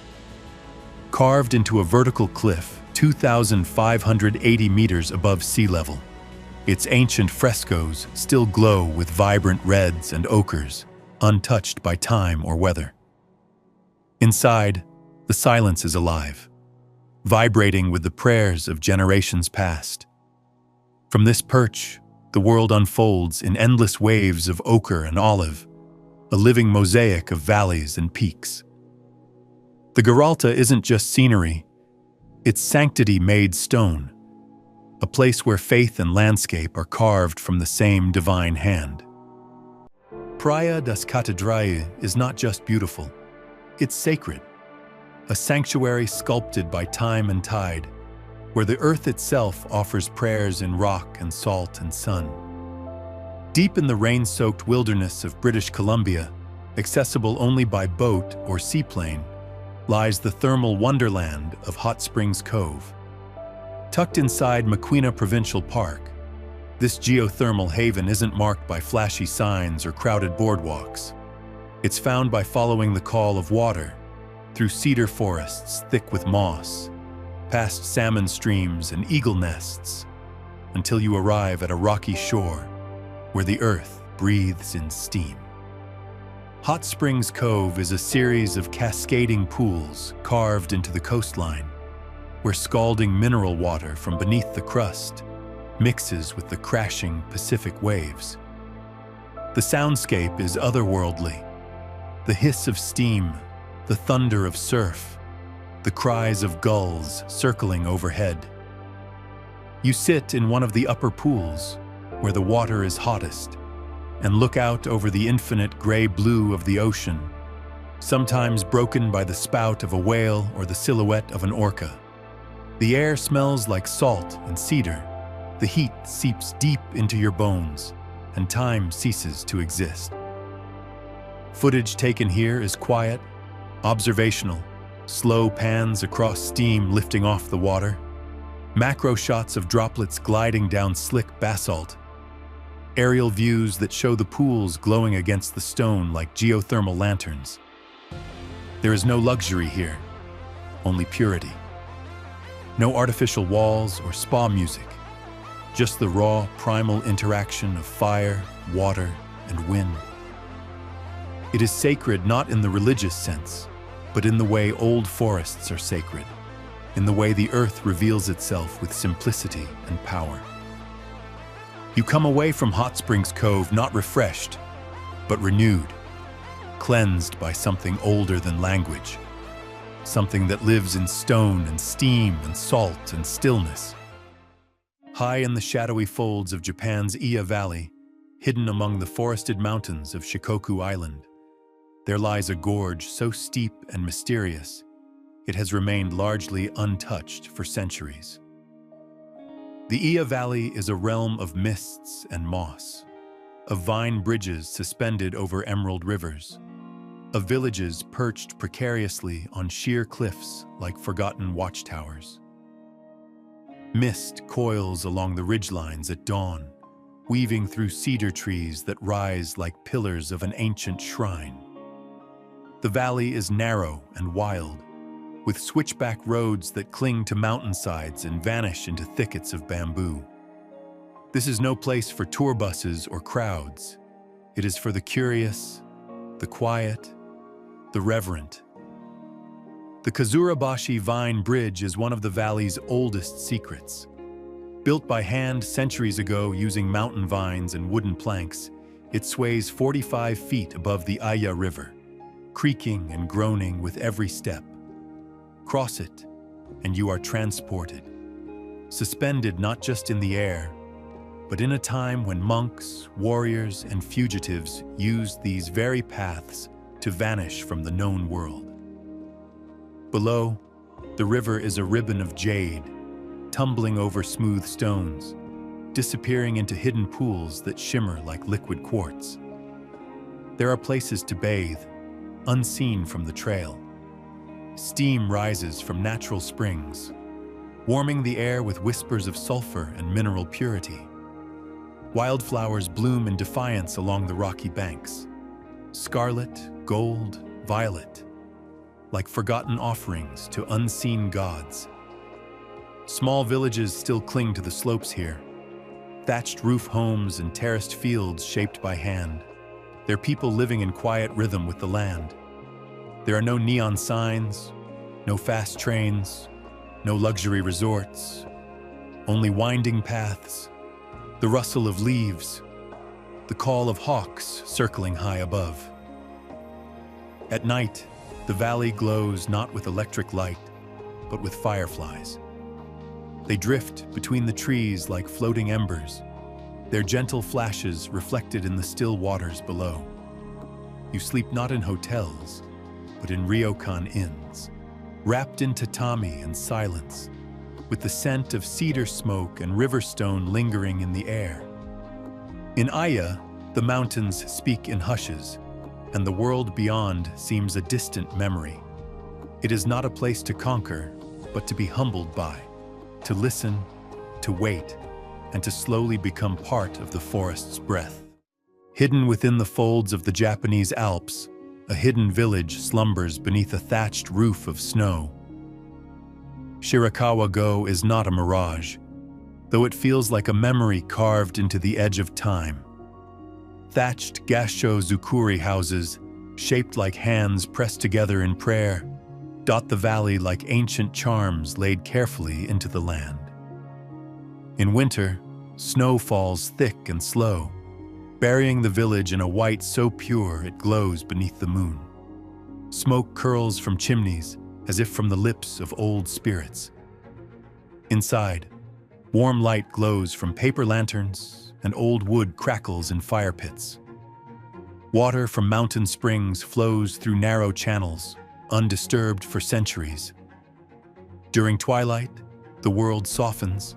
Shadows stretch gently across rice paddies dusted with frost, and the air holds a stillness that whispers of monks, lullabies, and lost tales. Fireflies flicker in the warmer months, dancing like forgotten souls above the fields. No billboards, no wires overhead, no distant highways humming. Only the lullaby of wind across rooftops and the heartbeat of the mountains wrapped around it all. To walk its paths is to slip into an old dream, one too delicate for the modern world. Far away in the high deserts of Iran, where time appears to have folded into silence, sits the ghost village of Karanak, a place seemingly forgotten by the world, but remembered by the earth. Its adobe towers and mud brick corridors melt into the ochre hills, forming a vision that feels more like an apparition than a destination. The wind here carries the warmth of the sun and the stories of the Silk Road. Cracked doorways open to courtyards swallowed by sand. Shadows move softly along stone arches and crumbling minarets that seem to defy gravity with their resilience. Every wall breathes history, and every crevice speaks of whispered prayers and ancient trades. The sky above stretches endlessly, a burning canvas of blue in daylight, and a vault of stars at night so vivid it silences thought. A stillness lingers here that bends time. It invites you to sit, to listen, to feel. golden hour stretches forever in this place. Light pours like honey across the ruins, igniting every edge, warming every worn stone. It's not a museum, not a set. It's a living relic, quietly waiting beneath the desert sun, with nothing to offer but its truth and its raw, fragile beauty. Encircled by mist-draped mountains and dense tropical foliage, this sacred lake exists in an ancient rhythm, its surface whispering secrets passed down through generations. The light dances off the ripples in hushed reverence, revealing a clarity so pure you can see the lake bed as though gazing through crystal. Surrounding villages, home to the Fo and Fasu tribes, still live by the pulse of the land, untouched by modern haste. Their canoes glide silently across the mirror-like surface, their songs rising like incantations to the spirits of the water. Time here folds inward, surrendering to nature's breath, to the rustling palms, to the hush of an eagle's flight over the water. Lake Kutubu doesn't just dazzle the eye, it seduces the soul into stillness, into awe. In the heart of Iran's lesser-treaded Alborz Mountains lies the fairy tale village of Masule, cascading down the rugged slopes like a sunlit secret carved into stone. Houses are built so close and stacked in such a way that the rooftop of one serves as the courtyard of another, creating a vertical tapestry of ochre and clay. Mist coils through the narrow passageways like ancient spirits tracing the past. Lantern light flickers in windows during twilight, reflecting a golden hush upon cobblestone alleys. From high above, the village looks like a living sculpture, born of earth and legend. In the mornings, a blanket of cloud settles just beneath the rooftops, making it seem as if the village floats on a celestial sea. Traders in traditional garb open wooden shutters to reveal spices, handcrafted copper, and wool woven in ageless patterns. A place where architecture hugs the mountainside, and silence is broken only by the rustle of wind over clay rooftops. Masule is a sanctuary where time exhales softly and dreams are stitched into the land. Between the jagged folds of Albania's accursed mountains, a ribbon of untouched sapphire winds its way through limestone canyons. The Lumi I Shales, often dubbed the Thailand of the Balkans for its surreal beauty. But unlike its far-off namesake, this river is a well-kept secret, whispered only by hikers and wanderers who ventured into its embrace. The water here is impossibly clear, revealing smoothed white stones beneath, as if the earth itself was sculpted by serenity. Dense forests hem the riverbanks, their green reflecting in liquid light. Boats with hand-carved bows skim the surface in silence, as if unwilling to disturb the sacred stillness. Towering cliffs rise abruptly on both sides, their summits sometimes crowned in fog that softens the world into a dream. Small wooden platforms dot the river's edge, offering quiet perches where time dissolves into the lull of water and wind. Lumi I Shales is not a destination. It is a passage, a baptism into the hidden majesty of Europe's forgotten frontiers. A secret carved in mist and myth, Salto Encantado is not a waterfall. It's an incantation, found in the subtropical heart of Misiones province, far from the booming allure of Iguazu. This hidden cascade thunders into existence within a gorge cloaked in jungle and legend. The approach is hushed, veiled in rising mist, and the hush of leaves brushing against one another like secrets. Then it appears, a white column of water pouring from a green-clad cliff, its voice echoing through a cathedral of stone and foliage. The power of the fall strikes first, the relentless rush of water crashing onto moss-slicked boulders below. But it's the moments between that linger, Rainbows twist in the mist, caught like spirits hovering just above the ground. Vines descend like curtains from the forest canopy, and tropical birds flash their colors in the shadows. There are stories that say the falls are guarded by forest spirits, that to bathe in its spray is to touch the divine. Standing on the edge of the overlook, mist wetting your face, it's easy to believe. Every detail here is heightened. The scent of earth, the chorus of frogs, the gentle tremble in your chest as the ground hums with the waterfall's breath. Salto Encantado does not roar for attention. It sings for those who are quiet enough to hear. On the ragged edge of Mendoza province, where the land turns savage and solemn beneath the weight of history, the Valley of Tears stretches between craggy peaks and time-worn silence. Valle de las Lágrimas, so named for the tragedy that once unfolded in its frozen heart, is a place both haunted and hallowed. But beyond its sorrowful legend lies a wilderness that is breathtaking in its dignity. Towering Andean walls cradle the valley, their snow-laced spines reaching skyward like the bones of giants. In the early light, the mountains blush with hues of lavender and rose, and in the dusk, they retreat into indigo shadows. Here, rivers run like veins of silver, cutting through tundra painted in alpine yellows and soft moss greens. Condors ride the thermal winds, wings casting slow-moving shadows that skim the valley floor. You can hear everything: the drip of meltwater, the crack of ice, your own breath. The isolation is absolute, and yet it offers something extraordinary. A communion with the landscape so intimate it feels sacred. The valley doesn't ask for sorrow. It offers perspective. Here, the grandeur of the Andes is not blinding, but reverent.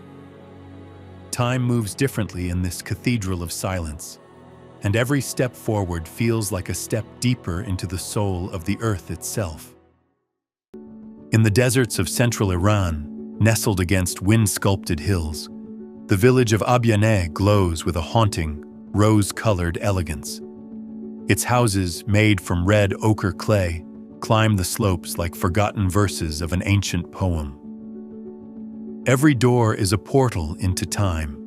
Centuries-old woodwork, blue-painted windows, intricate lattice screens guarding quiet interiors. The elderly women of Abiané still wear their traditional floral shawls and bloomers, as though fashion has no bearing in a village so timeless. The scent of wood smoke and rosewater hangs in the air, mingling with the dry, mineral wind that whispers through alleys. The mountain looms behind, silent and vast, and shadows stretch long in the golden hour, painting the town in hues of cinnamon and flame. At night, the stars spill across the sky like crushed diamonds, and the silence deepens into something sacred. Abiané doesn't demand attention. It invites reverence, like a forgotten lullaby sung softly across the sands of time. Cradled in the emerald arms of the Carpathian Mountains, Romania's Apuseni Natural Park is a theater of subtle grandeur.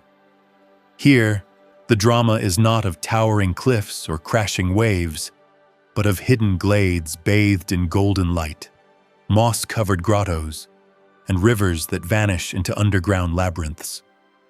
The forest is ancient, alive, branches gnarled like old hands, trunks bearing the scars of centuries. At sunrise, a thin mist curls through the trees, and the forest floor glistens with dew like a field of scattered stars. The air is filled with the murmur of unseen springs, the rustle of foxes in the underbrush, and the occasional call of a distant owl. Beneath the earth, the Scarasawara ice cave holds a glacier older than the pyramids, encased in a cathedral of stone and frost. Flickering torchlight reveals curtains of ice, stalactites frozen in eternal descent. Above, shepherd paths wind through meadows ablaze with wildflowers, and wooden crosses mark the places where heaven and earth are said to meet. The Apuseni is not loud in its beauty.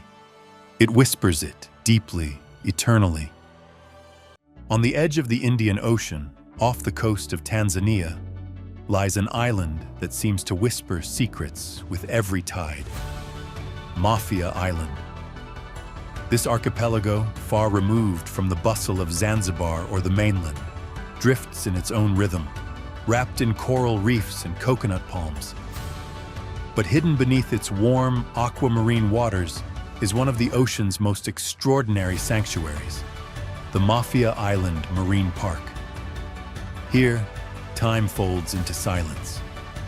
Over 400 species of fish flicker among the reefs, weaving between kaleidoscopic coral gardens that bloom like submerged galaxies. Green sea turtles drift through shafts of sunlight like underwater monks, and gentle whale sharks glide near the surface from October through March, their presence both colossal and serene. These giants, polka-dotted and patient, allow divers to swim beside them in one of the most humbling encounters on Earth. Above the surface, dhows, wooden sailboats, move with the wind across the lagoon, their sails catching golden light in the late afternoon. Villages along the shore are quiet, wrapped in tradition and sun. Fishermen mend nets beneath mango trees, and the scent of grilled octopus lingers in the air. But the real draw, the secret that lures filmmakers and marine biologists alike, is the reef. Captured by underwater cameras in slow sweeps, the coral seems to pulse with life. It's a world that speaks without words, just movement, color, and light. The park is protected, nurtured by locals who understand that this beauty is their inheritance and their responsibility. There are no crowds here, no souvenir stalls, only salt, silence, and sanctuary. Mafia Island is a gentle marvel, a world away from the clamor of tourism, where the ocean's oldest rhythms are still heard, still honored, and still dazzling. Part of the endless green, held in the arms of the Earth's original dreaming. In the Scottish Highlands, hidden between the folds of mist-wrapped mountains, lies a glen untouched by time. Glen Etive. There are no grand signs or bustling crowds here, only a single-lane road curling through dramatic valleys and shadowed peaks. The land breathes with solemnity, its silence punctuated by the rush of waterfalls tumbling over ancient stone. Glen Etive does not beg to be noticed. It simply waits, magnificent and still. Rivers gleam like liquid silver, tracing elegant lines between heather-covered hills. Deer, quiet and watchful, stand in the open without fear, as if understanding that this place belongs to a different kind of rhythm.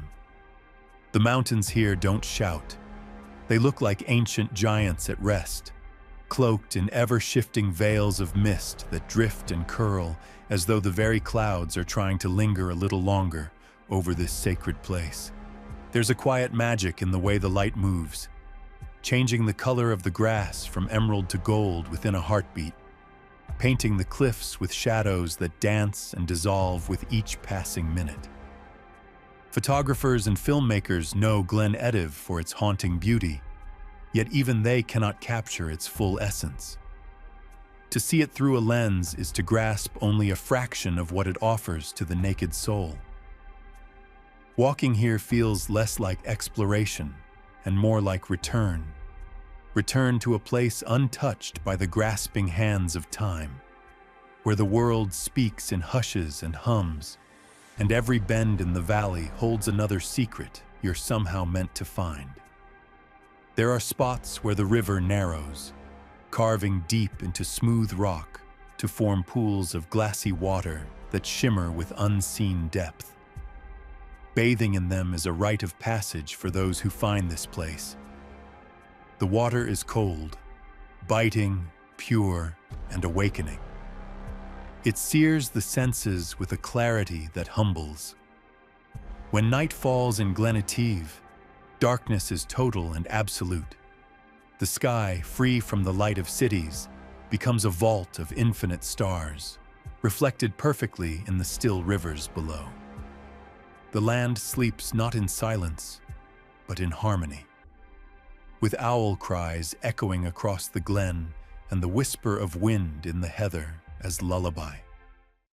Tucked beneath a veil of mist and mystery, Mount Roraima stands like a dream that forgot it belonged to this world. Nestled at the intersection of Venezuela, Brazil, and Guyana, this tabletop mountain rises from the jungle like the remnant of an ancient god's forgotten throne. Its cliffs drop vertically for over 1,300 feet, an unscalable wall of stone that disappears into clouds. Above, the summit is a land unto itself, alien, prehistoric, impossibly surreal. Rain falls sideways, caught by gusts of wind that spiral around the plateau like wild spirits. The rocks are dark and cragged, shaped into forms that defy reason, mushroom-like towers, endless crevices, natural labyrinths. Pools of pure rainwater mirror the gray skies, while strange plants, some found nowhere else on Earth, cling to life on the rocky surface. Frogs no bigger than a fingernail leap between puddles, their bright colors glinting in the gloom. The summit is often shrouded in cloud, and when it parts, the view is unlike anything imaginable. A sea of green stretching endlessly, broken only by the occasional silhouette of another tepue rising like a forgotten fortress. The journey here is not easy. It is earned. But once atop Roraima, you feel like an intruder in Eden, standing on a page ripped from the planet's first chapter. In the heart of Central Asia, where the winds weave songs through vast, empty steppes, there lies a crater filled not with lava, but with fire. Darvaza, the door to hell, burns deep in the Turkmen desert, an open wound of orange flame set against an ocean of silence. It's not marked with signs or guarded by rails. One simply stumbles upon it after miles of barren dunes, a mouth of flame flickering with unnatural vitality. At dusk, the effect is staggering. The sky bleeds into lavender and charcoal while the crater glows brighter, a sunken furnace against the growing dark. Flames lick the edge, snapping and hissing with an eerie constancy. It was born by accident, a collapsed natural gas field set alight by Soviet geologists half a century ago, and it has burned ever since. The desert absorbs the sound, leaving only the low, hellish murmur of the pit. Campers set up tents nearby, their silhouettes outlined by the flicker of eternal combustion. Stars shimmer above in stark defiance of the blaze below. Here you feel suspended between elements, sky and fire, silence and roar, time and infinity. It is not a place of beauty in the traditional sense, but it is cinematic, it is primal, and it is unforgettable. In the northern reaches of India's Meghalaya state, where clouds sleep on mountaintops and waterfalls drop from the sky like strands of silver silk, lies the village of Nongriat, accessible only by foot through a verdant rainforest that seems more imagined than real. The journey is steep and winding, over 3,000 moss-slicked steps that descend into a jade canyon where light filters through the canopy in shafts of gold. But at the end of this descent awaits a marvel untouched by modern time: the living root bridges. Grown, not built, from the aerial roots of rubber fig trees, these bridges weave themselves over decades across streams and gorges, forming organic pathways that pulse with life. Each root intertwines like the strokes of a giant calligrapher, forming walkways suspended in the mist. Beneath them, Aquamarine pools glisten among river-polished stones. The air is thick with the perfume of damp earth and blooming orchids. Nongriat isn't a village.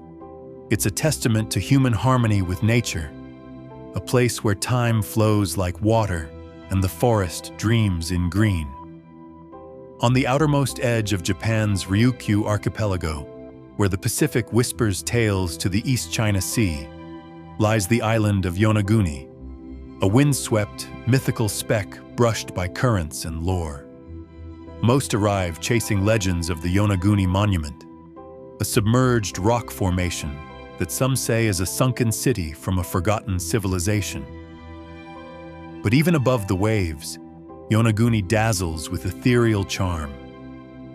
Cliffs plunge into crystalline waters where hammerhead sharks roam, and the air holds a salt-tinged quiet broken only by rustling cane fields and the distant thrum of waves on coral. Herds of Yonaguni horses, small and hardy, wander freely across green hills where sky and sea converge in impossible blues.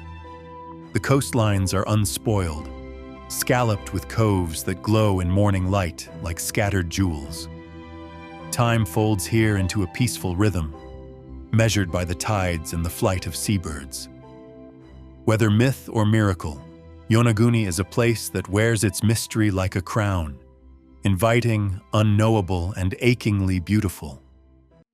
Hidden within the vast stillness of Santa Cruz province, where the steppe brushes the sky and the wind writes its legacy across endless plains, lies a place that defies understanding. Cueva de las Manos, the Cave of Hands. It's not the beauty of the land alone that astounds, though the gorge through which the Pinturas River cuts is steeped in ancient drama. No, what elevates this place to the edge of myth is what waits on the walls within. Beneath a wind-swept cliff, inside a shallow rock shelter, hundreds of hands reach out from the past. Painted in red, black, white, and ochre, they belong to ancestors who walked this land 9,000 years ago, echoes frozen in mineral pigment. As you approach, the walls begin to speak, silhouettes of guanacos in motion, hunters wielding bows, abstract symbols lost to time. The air inside the cave is still and cool, and the weight of history sits thick in the silence. These aren't just paintings. They are declarations, prayers, messages cast forward across millennia. Looking upon them, the present dissolves. You feel the urgency of those long gone, their presence undeniable. Outside, the desert expands endlessly. Inside, the cave pulses with memory. The hands remain, soft, defiant, eternal. An archive not of conquest, but of connection. Cradled in the secret folds of the Andes near San Juan, unreachable by highway and largely unknown beyond whisper, lies a wilderness of glass and flame. Valle de la Luna, the Valley of the Moon.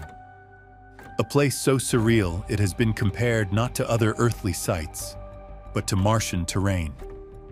Here the land rises in wind-etched ridges and strange geological towers, formations sculpted over 200 million years by silence, time, and the merciless sun. The ground is bone dry and cracked like ancient parchment, and the rocks seem to float above their shadows, as if suspended by the heat itself. The colors shift constantly. Soft pewter at dawn, searing white at noon, deep violet under the stars. There are fossils here, entire forests turned to stone. Dinosaur tracks etched into hardened mud. Wind howls through narrow canyons and echoes with primordial sound. At sunset, the entire valley glows, not red, but a luminous, haunting silver, like moonlight captured in stone. No words fit the stillness. You don't just visit Valle de la Luna, you drift through it, weightless, awed, disbelieving. Here on the edge of nothing, the planet reveals what it was long before us. and what it may become long after. Beneath the luminous skies of New Zealand's South Island, wrapped in layers of ancient rainforest and crowned by snow-dusted peaks, the blue pools of Haast offer a vision of otherworldly clarity. Fed by glacier melt, the water here is so pristine, it turns an almost unnatural shade of turquoise, glowing beneath a canopy of beech trees like a gem nestled in the earth. A narrow suspension bridge stretches above the pools, its wooden planks creaking softly as you cross. From there, the depths below are revealed, glass clear and bottomless, reflecting the sky and forest in perfect symmetry. Trout hover motionless in the current, suspended as if in a dream, and the only sound is the rush of distant falls and the flutter of leaves. Even in a country famed for its cinematic landscapes, the blue pools feel like a secret, untouched, reverent. To stand on their edge is to feel time pause, the world held in perfect crystalline stillness. In the northern reaches of Pakistan's Hunza Valley, tucked beneath the soaring summits of the Karakoram, the village of Pasu gazes silently across one of the most awe-inspiring backdrops on the planet. Here, the cathedral-like Pasu cones rise in jagged procession, their knife-edge peaks dusted with eternal snow, reaching into a sky that blazes cobalt by day and erupts with stars by night. The air is sharp with altitude and silence, broken only by the whisper of glacial wind and the occasional cry of an eagle overhead. Ancient footbridges dangle over ice-fed rivers, and apricot orchards bloom defiantly against the harshness of the terrain. The land feels both eternal and ephemeral, as if suspended between earth and myth. Locals walk with quiet pride, their culture etched into the stones of centuries-old homes and the warmth of shared tea. Pasu is not just a place, it is a hymn to endurance, where beauty stands defiant against the elements, carved into the very bones of the mountains. Tucked away in a little-known fold of Portugal's northern wilderness lies Poço Azul, a glowing underground lagoon hidden within the Serras de Aire e Candeeiros Natural Park. It begins with a descent into limestone caves, through narrow passages chiseled by ancient water, until the walls widen and the ceiling vaults above you like the dome of a forgotten chapel. At the bottom, the blue appears, not in a sudden burst, but like a secret being revealed. Crystal water, so still it seems solid, glows with an electric sapphire radiance. It's not lit by lights, but by the way sunlight filters through fissures in the cave ceiling and refracts off the water's surface. Divers who explore the depths describe it as entering another world, a chamber of silence, where every bubble sounds like a whisper and each stroke through water feels like flying through light. Footage from underwater shows shafts of pure sunlight penetrating the blue, illuminating white limestone walls and stalactites that drip from the ceiling like glass swords. Time stretches. The cave muffles sound until it's just the beat of your own heart and the hush of awe. You don't swim here. You glide, weightless between dream and geology, between now and forever.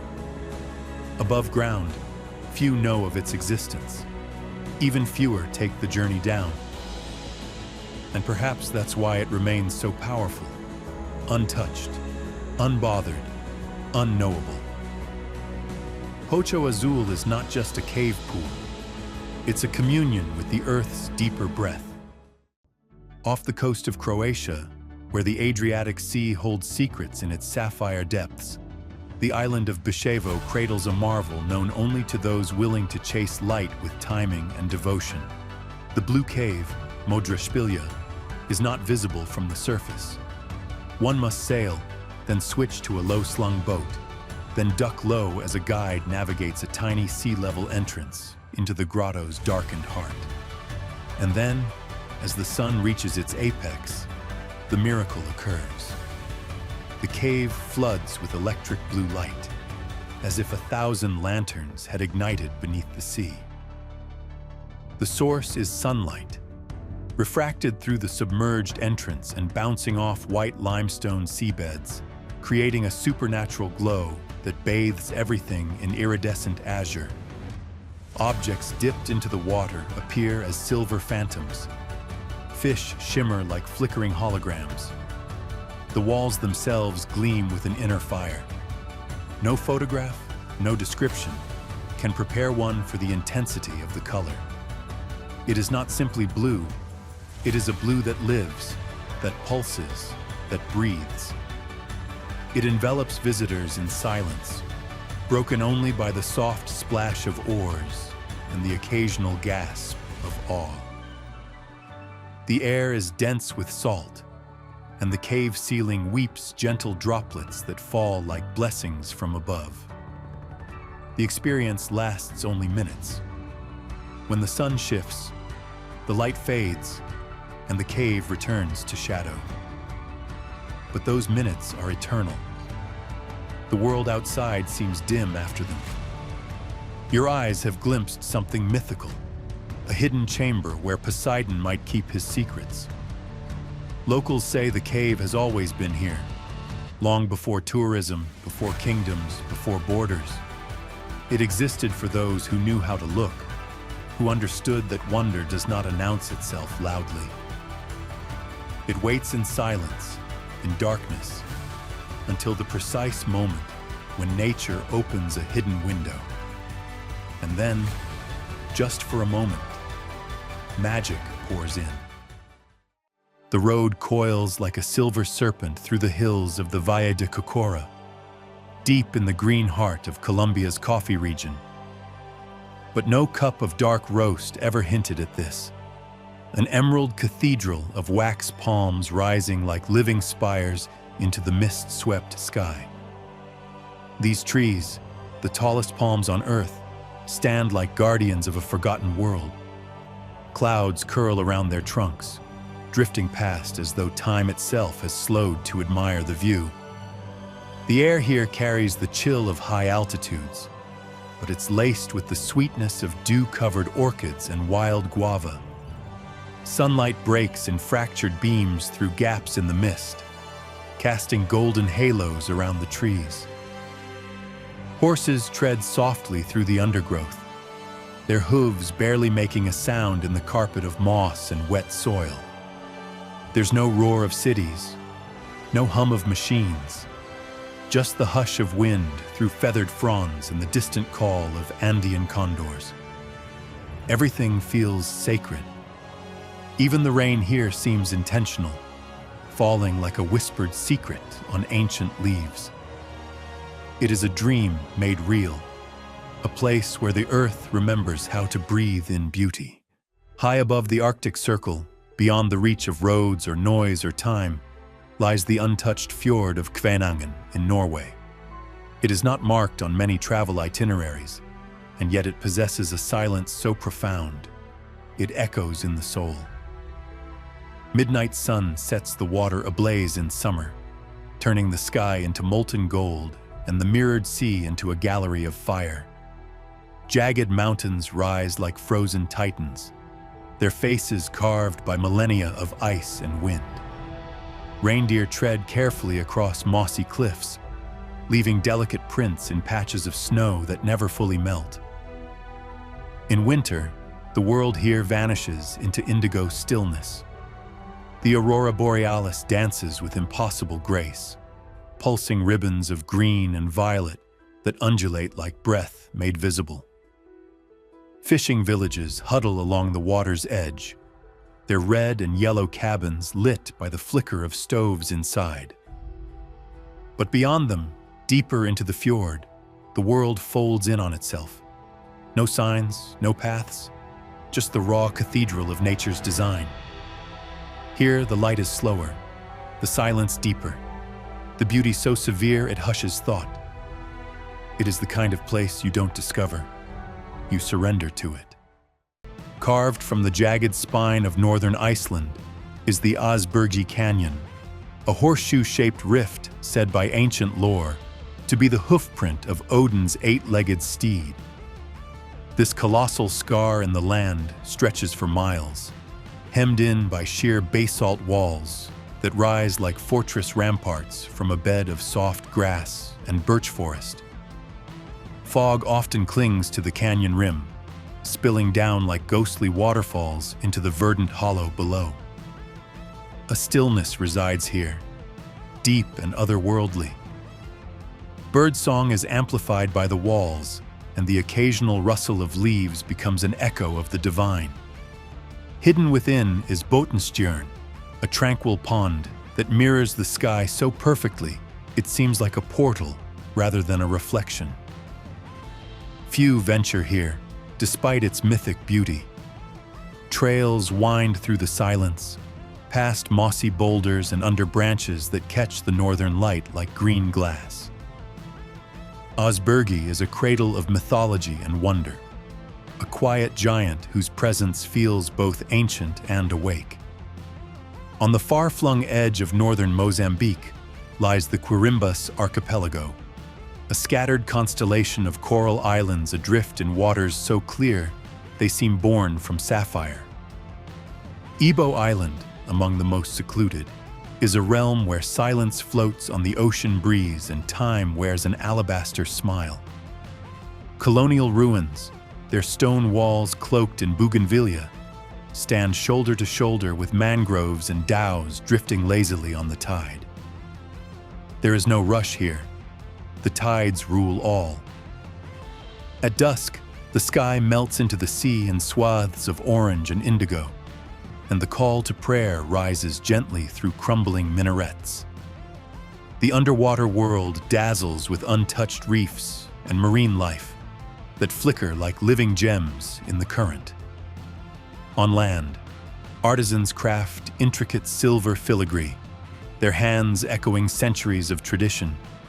There are no crowds, no signs, only the soft lap of waves against shore and the hush of a place preserved by seclusion. The Quirimbas are not merely islands. They are whispers in the sea, waiting to be heard. Far to the west, hidden behind the vast spine of the Andes in La Rioja province, exists a land that looks like it has been pulled from the pages of a prehistoric epic, Laguna Brava. At over 4,000 meters above sea level, it is one of the highest and most isolated salt lakes in the country, a glacial basin suspended between stone and sky. The journey to reach it is long and uncompromising, weaving through barren passes and volcanic ridges, where wind and silence stretch to eternity. The air is thin, and the landscape severe, a plateau of rust-red earth scattered with obsidian shards and brittle salt flats that crunch beneath your boots like glass. Then, almost without warning, the lake appears. A shimmering sheet of aquamarine bordered by crusted white shores. Its color so vivid it seems to have been poured from the sky itself. Flamingos stand motionless in the shallows, their reflections doubled beneath a dome of pure, unbroken blue. Mountains rise all around like titans at rest, their snowy shoulders burning with sunlight. At midday, the light here is so sharp it feels surgical, stripping away all illusion. At twilight, it softens, painting the ridges in purples and rose as shadows stretch like whispers across the water. There is history here too, rusting remnants of an old railway, crumbling stone huts, stories of travelers lost and found, but none of it intrudes. Nature has reclaimed this place in full. The only sound is wind, a constant breath that moves through the grasses and across the salt crust, speaking in a language older than memory. Laguna Brava is not merely remote, it's elemental. It strips you to your essence, and in that stripping, reveals the kind of beauty that can only exist where the world has forgotten itself. High in the folds of Mendoza's Precordillera, where vineyards give way to jagged ridgelines and sky, lies a hidden amphitheater of stone known only to a few locals and solitary climbers, Cajón de los Arenales. This secluded granite valley is carved into the Andean foothills like a cathedral of silence, its cliffs rising in vertical streaks of pink and gold, streaked with ancient ice. Reaching it requires patience, a gravel road snaking through forgotten arroyos, winding ever higher until civilization dissolves behind you like mist. When you arrive, the air has thinned, and the light carries a clarity found only at altitude. In the far northeast of India, wrapped in the cascading folds of the Khasi Hills, the village of Nongriat reveals one of nature's most extraordinary collaborations with humankind: the living root bridges. These are not built, but grown, guided over decades by the skilled hands of the indigenous Khasi people, who coax the aerial roots of the ficus tree across roaring rivers and steep ravines. The result is a bridge that breathes, flexes, and endures. Covered in moss and alive with tiny insects, the roots twist together like braided ropes, forming structures that have stood for generations. The jungle here is thick and dripping, alive with birdsong and the scent of wet earth. Waterfalls tumble from unseen cliffs, feeding turquoise pools where villagers bathe in quiet communion with the forest. To walk across a living bridge is to experience the sacred ingenuity of patience and harmony with nature. Each step is a testament to a culture that sees time not in years, but in roots and rain. Amid the wind-blown plains and velvet valleys of Armenia, the Noravank Monastery rises like a beacon of devotion from a canyon of fire-colored stone. Built into the cliffs of the Amagu Valley, its honey-hued walls glow gold at sunset, framed by jagged mountains painted in ochre and crimson. The monastery's intricate carvings and khachkars, Armenian crossstones, tell stories of saints, kings, and endless faith. Steep stairs lead to prayer chambers where candlelight flickers against ancient frescoes, casting long shadows that dance across walls of history. Outside, the silence is profound, broken only by the rustle of wind and the distant cry of hawks wheeling overhead. Noravank is not just architecture. It is spirit-made stone, devotion carved into the bones of the earth. The canyon below feels timeless, and the sky above, endless. It is a place to listen, to feel, to remember the quiet power of belief etched into a mountainside. Far out in the Indian Ocean, 1,000 kilometers from any continent, floats a speck of volcanic perfection, La Digue, the secret jewel of the Seychelles. Unlike its more developed neighbors, La Digue feels untouched, a reverie of sand and stone and sea where bicycles outnumber cars and time itself seems lulled by the tide. The island's crown jewel is Anse Source d'Argent, a beach so staggeringly beautiful it feels fictional. Towering granite boulders, smooth as sculpture and veined with salt, rise from pale pink sand and stretch into crystal shallows so clear they seem backlit. Palm trees sway above, and the water shifts from turquoise to teal to sapphire, a kaleidoscope of light in motion. Video footage glides across this scene like a brushstroke, sunbeams dancing through the water, shadows falling across the stone, waves curling with hypnotic rhythm. But there's more than just beauty here. La Digue holds the kind of stillness that rearranges your heartbeat. There's a trail through the jungle, past vanilla vines and breadfruit trees, leading to secret coves where no footprints linger. Tortoises roam free, ancient and slow, like the island's soul made visible. Fishermen sing as they mend nets beneath leaning palms. Everything feels like a lullaby, gentle, unhurried, luminous. Sunsets ignite the granite in molten gold, casting long silhouettes that lean into the sea like lovers caught in an eternal embrace. La Digue doesn't just dazzle the eyes, it seduces the spirit. It's not built for spectacle, but for presence. You don't come here to see. You come to feel, to let the sand warm your skin, the breeze braid your thoughts, the tide wash away the noise of everything else. It's not just a hidden paradise.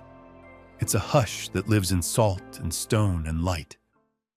In the far north of Iceland, hidden within the folds of the Diamond Circle, Dettifoss roars like the voice of creation itself. Unlike the more polished and postcard-ready waterfalls to the south, Dettifoss is raw, unrelenting, a force of pure elemental rage. Standing at its edge is not an act of sightseeing. It is a confrontation with power. The ground trembles as the glacial meltwater of the mighty Jökulsá á Fjöllum plunges into the canyon below. A towering curtain of white fury, Dettifoss is Europe's most powerful waterfall, and to witness it is to feel yourself rendered small and fragile in the face of something greater. There are no fences here, no comforting barriers, just wet stone, howling wind, and the thunder of water pounding ancient rock with a violence that carves the earth itself. Mist billows upward in thick clouds, often visible long before the waterfall itself. It clings to skin, hair, and clothes, carrying with it the scent of minerals and glacial cold. Rainbows sometimes dance in the spray, flickering like spirits born of ice and sunlight. They appear and vanish in seconds, adding a strange tenderness to the fury of the scene. The cliffs around the falls are rugged and bare, sculpted by millennia of volcanic upheaval and erosion. Lichen clings stubbornly to the rocks, and the wind carries stories from the highlands. Tales of trolls turned to stone, of gods once walking among mortals, of fire and frost eternally entwined. Even the sky here seems wilder, with shifting clouds casting fleeting shadows that race across the plateau. Dettifoss demands attention. It is not a background for quiet reflection, but a symphony of thunder and awe. Visitors don't linger with idle thoughts. They stand frozen, breathless, the sound echoing in their bones, their souls caught between terror and wonder.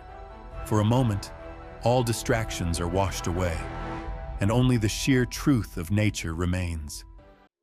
High in the Andes of northern Peru, above a sea of clouds and jungle-wrapped cliffs, the fortress of Cuelap rises like a stone crown atop the mountain. Built by the Chachapoya civilization, older than the Incas and nearly as mysterious, this walled city is wrapped in moss, mystery, and mist. It is larger than Machu Picchu, yet barely known. The walls are monstrous, some 30 feet high, formed from blocks of limestone so large it seems impossible they were lifted by human hands. The silence here is thick, broken only by the cry of eagles gliding in wide circles above the treetops. Inside the fortress, circular stone houses crumble gently into the grass, their foundations still etched with geometric symbols of power, sun, and spirit. Trees grow from the ancient stone, roots curling down walls like time itself reclaiming its throne. Fog rolls in often, wrapping Cuelap in a soft shroud that makes every step feel like a passage through memory. Orchids grow wild, and hummingbirds hover like living sparks above them. There is no fanfare, no entry gates, no tourist chatter, only the weight of forgotten stories in every stone. Standing at the summit, looking out over the river canyons and jungle lowlands below, one feels less like a visitor and more like a ghost drifting through the remnants of a kingdom time chose to veil. Tucked away in the dense, emerald jungle of Bohol in the Philippines lies the lesser-known twin of the famous Chocolate Hills. the Anda Peninsula. Unlike its more photographed sibling, this region exists in a whisper, hidden between the trees and brushed by the ocean. Here, limestone hills roll like a sea of green domes, rising softly from rice paddies and coconut groves, their symmetry almost too perfect to believe. But the magic of Anda isn't only in the hills, it's beneath them. Underground rivers and flooded caves snake beneath the surface, their waters illuminated in phosphorescent blues. You can wade through caverns lit only by shafts of light, breaking through cracks in the jungle above. Stalactites sparkle overhead, while the sounds of the forest filter in faintly through moss-covered stone. Above ground, white sand beaches arc into coves where no footprints mar the shore. Traditional outrigger boats bob lazily in turquoise water, and sea turtles drift through coral gardens just offshore.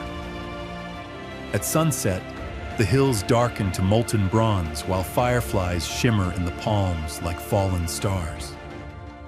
It's a place untouched by crowds, guarded by forest, ocean, and the hush of being forgotten. But in that quiet, a different kind of beauty blooms, one that doesn't shout, but sings softly to the soul.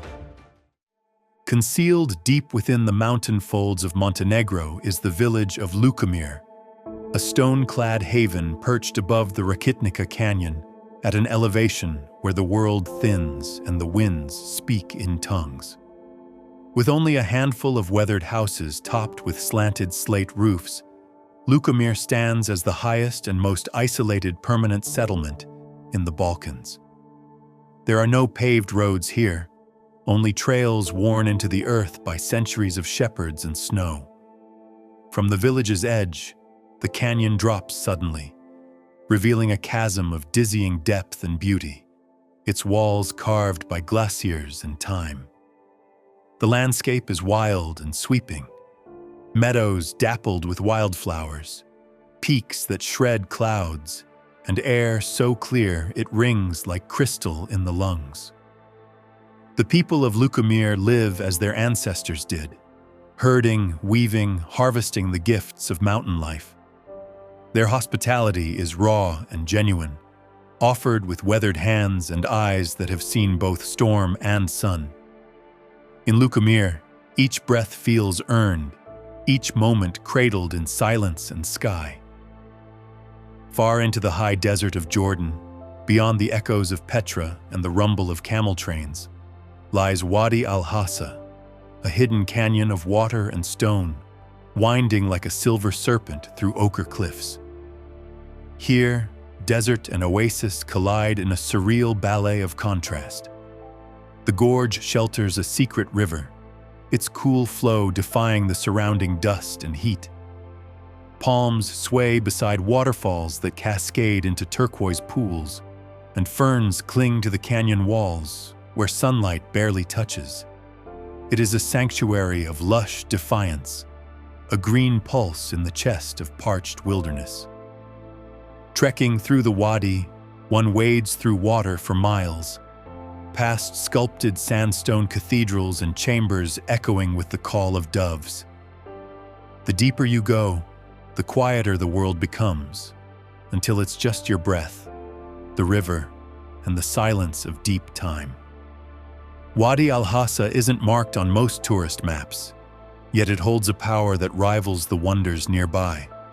A place where the desert dreams of water, and water remembers the stories of stone.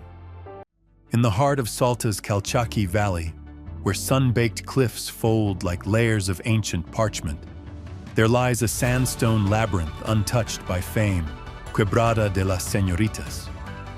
This crimson ravine unfurls behind the quiet village of Ukiah, hidden from passing eyes by a veil of brush and shadow. But those who walk the ochre paths find themselves stepping into an open-air temple sculpted by wind and time. Towering hoodoos rise in serrated formations, like forgotten deities frozen mid-prayer. The earth here breathes fire. Every rock glows red, orange, gold, as if kissed by a sun that never sets. In some hollows, the silence is so complete, you can hear the heartbeat of the desert. Small caves pockmark the cliffs, once used by indigenous peoples, now echo chambers for the wind's whisper. At dusk, the canyon becomes a canvas.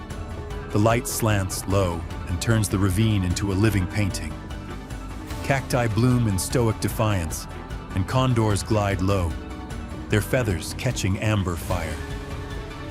This is not a place to hurry. Every curve reveals a secret.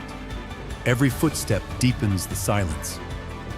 The Quebrada de las Señoritas is a myth given form, a shrine to Earth's artistry that asks for reverence, not recognition.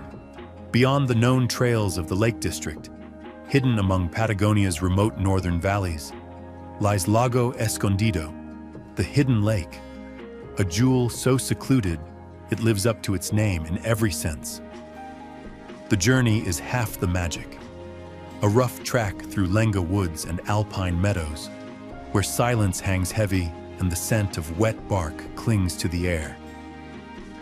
Then suddenly, as though the forest itself pulls back a curtain, the lake appears, still, luminous, and wholly untouched. It is cradled by steep, forested slopes that plunge directly into its glassy waters. No road encircles it. No crowd has broken its spell. Mist rolls gently across its surface in the early morning, rising like memory from the mirrored depths. Every sound here feels amplified. The call of a bird, the soft splash of a fish breaking the surface, the whisper of breeze through leaves. Sunlight sets the lake alight in midday brilliance, but it's during the golden hour when its magic becomes most palpable. The surrounding peaks turn molten in the light, and the water glows from within as if lit by the dreams of the mountains themselves. Time dissolves here. The lake doesn't announce itself. It waits, still and eternal, for those who find it not on maps, but in longing. In the forgotten highlands of the Philippines, deep within the untouched ranges of northern Samar, lies a sanctuary of emerald enchantment known only to a few, Lulugayan Falls. Not as thunderous as the great giants of the world, but mesmerizing in its breadth. This waterfall fans out like a royal veil spread across a bed of mossy stone. It tumbles gently, then forcefully, a dance between elegance and might. Surrounded by a forest so thick with green it feels like the earth itself is breathing. Lulugayan sings a lullaby of wild purity. The air tastes of rain and soil, rich and mineral, nature's own elixir. You don't hear Lulugayan so much as feel it, the low rumble reverberating through bone and bark alike.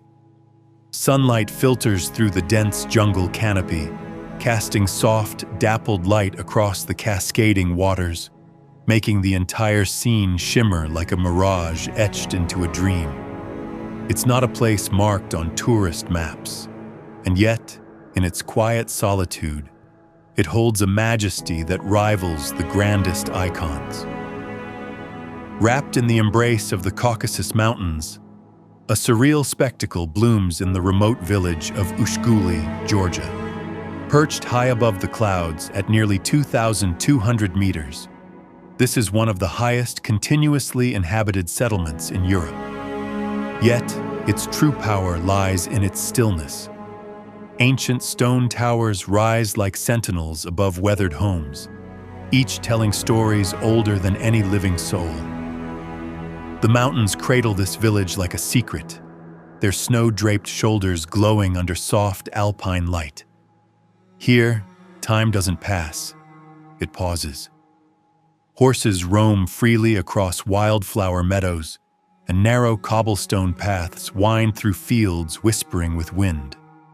The scent of burning wood from humble hearths drifts through the air, mixing with the crisp chill of glacier-fed streams. When the first snow falls, the entire valley turns to a silvery poem. a monochrome world where silence reigns, and every breath feels sacred. Ushguli is not for the hurried traveler. It's for those who seek the soul of the earth, untouched and eternal. Cradled in the remote folds of northern Pakistan's Gilgit-Baltistan region lies the Hunza Valley, a place not etched onto tourist maps, but remembered like a dream once you've seen it. Towering peaks of the Karakoram pierce the clouds with icy authority, their serrated ridges painted in blinding white. Beneath them, the valley unfurls in slow grandeur. Green orchards quilted into steep slopes, walnut trees and cherry blossoms swaying in silence, and stone villages carved from the bones of the mountain. The Hunza River winds through the valley like a thread of molten jade, and at its banks, life flows at a pace forgotten by the modern world. Footage taken here at sunrise reveals a tapestry of light spilling across Rakaposhi's towering face, shadows stretching long and golden through the apricot groves. When spring comes, the valley turns into a bloom-drenched paradise. Petals snow across terraced fields, and the entire region glows like something imagined by poets. The people here, the Hunzakuts, carry a warmth that mirrors their landscape. Long-lived, gracious, grounded. They farm by hand, gather for tea, speak in languages older than borders. Walking through Karimabad, the village heart, you hear the crunch of gravel, the soft chime of bells on grazing goats, the wind threading through poplar leaves. The silence is musical, alive with meaning. Standing at the edge of Baltit Fort, you look down into a basin of beauty so expansive. It feels like the earth forgot to hide this place well enough. It's not just visually stunning, it's emotionally enormous. Hunza doesn't dazzle in short bursts. It swells inside you, like a deep breath you didn't know you were holding. A living reminder that some places still know how to listen, how to hold still, and how to let beauty bloom without permission. Hidden beneath the sapphire swells of the Indian Ocean, just off the coast of Mauritius, lies a vision so impossibly perfect, it feels like an illusion cast by the sea itself. The underwater waterfall illusion. A visual phenomenon near Le Morne, Brabant, that, from above, appears as a mighty waterfall plummeting into the abyss. Yet it is merely sand and silt dancing through currents along the drop-off of the ocean floor. To witness it from a helicopter is to be suspended above a miracle. The coastline curves in lush green, Le Morne Mountain rises in stoic grandeur, and then suddenly the sea opens. The blues darken, deepen, spiral. Sand trails off like smoke through an invisible portal, a cascade without sound, tumbling forever into blue. It is a visual symphony composed by wind, water, and gravity, and no man-made artifice can compare. From sea level, the illusion disappears. The water remains impossibly clear, the reef vibrant with life, parrotfish flashing neon hues, turtles gliding like gentle ghosts, corals pulsing with subtle movement. But it is from above that this secret is revealed. There is no danger in it, only wonder. A trick of light and depth that turns geology into spectacle. The site lies just beyond the shallow reef lagoon, where turquoise fades into cobalt and coral gardens give way to ocean trenches. Le Morne itself, once a refuge for escaped slaves and now a UNESCO World Heritage Site, adds to the sacredness of the landscape. It's not just the illusion that makes this place special. It's the layers of history, the fusion of myth and geography, the harmony of air, land, and sea. Pilots know to hover slowly, to let the view soak in. Tourists fall into hush. Words are inadequate. The illusion touches something older than logic. whispering that the world still holds secrets grand enough to silence even the most restless mind. Off the coast of Croatia, nestled like a secret between the better-known islands of Hvar and Korčula, lies Lastovo, an island untouched by time, its beauty fiercely guarded by its remoteness. No grand resorts, no party beaches, no tourist-laden promenades, just cliffs bathed in golden light, stone villages that breathe history, and waters so clear they look lit from beneath. The architecture here is a story in stone. Faded green shutters on century-old houses, red tile roofs sloping into tiny alleyways where fig trees bend low and lavender spills from garden walls. Above the island, pine forests perfume the air, and at night, the sky opens with such clarity it has been named one of the darkest and starriest in Europe. Sailboats drift silently into hidden coves where the sea glows in electric turquoise, revealing coral gardens and caves carved by millennia of tide and time. In the quiet hours of dawn, fishermen cast their nets while the sun rises behind layers of mist, like the opening scene of a forgotten myth. Lastovo is not interested in catching your attention. It invites you instead to disappear, to blend into the rhythm of the sea, the hum of cicadas, and the eternal hush of waves brushing the rocks like a prayer spoken in a language older than words.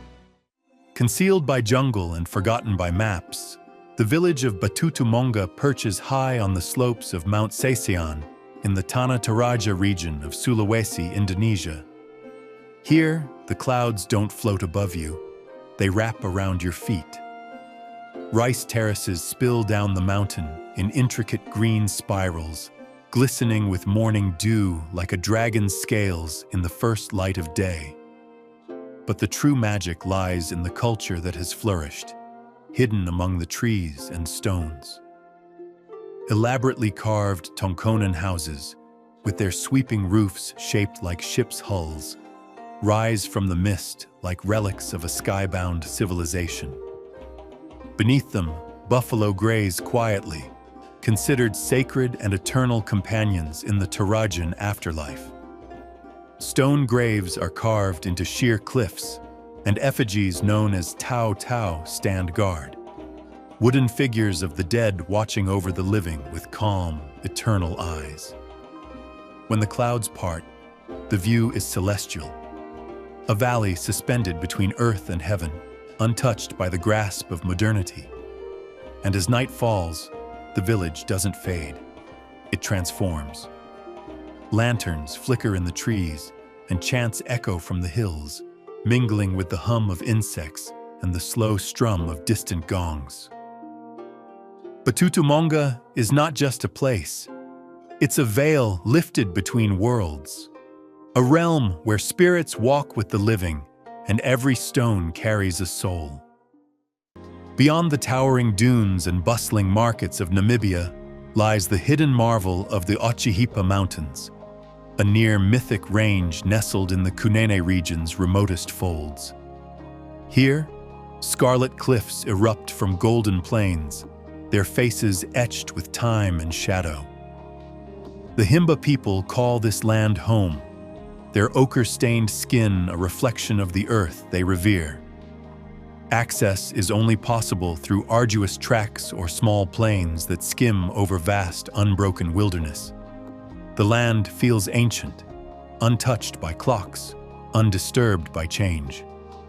When the sun rises over the Otshihipa, the mountains ignite in hues of flame and copper, each fold illuminated in divine geometry. Wildebeests roam the foothills, and distant echoes of tribal chants rise with the wind. At night, the sky transforms into a cosmic ocean, stars so numerous they seem to pour from the heavens in an endless cascade. The Otshihipa Mountains are not just isolated, they are sacred, a corner of the earth where silence reigns, and the soul remembers its origin. Rising from the dense jungles of western Cambodia, The temple complex of Banteay Chmar lies in tranquil ruin, far from the crowds of Angkor. Entwined with vines and the encroaching arms of fig trees, these forgotten stones still sing the tales of ancient Khmer kings and battles long since consumed by time. The reliefs are masterpieces, walls etched with gods, dancers, and celestial armies, their faces blurred by centuries of rain and moss. There is no ticket queue here, no guide with a megaphone, only the sound of wind filtering through crumbling towers and the soft scurry of geckos across sandstone. Light pours through collapsed ceilings like holy fire, illuminating corridors swallowed by foliage. This is a temple meant for solitude, for quiet wonder. Here, history breathes heavily, and the forest listens. Banteay Chmar is not just a ruin. It is a poem written in stone and shadow, a sacred relic half swallowed by time, yet still singing in the silence. In a remote corner of Jujui, far from the rainbow ridges of Humahuaca, lies a mountain cloaked in silence and mystery, Nevado de Changi. It is not just a peak, it is a presence. Rising to over 5,800 meters, its snow-kissed summit often hides in clouds, a sentinel watching over the high valleys below. The trek to its base is long and reverent, threading through dusty puna trails, sun-drenched quebradas, and small stone villages where time has scarcely moved.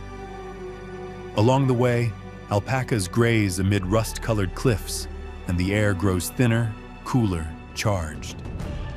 The climb is not for the unprepared, but even those who stop short of the summit feel the sacredness of this place.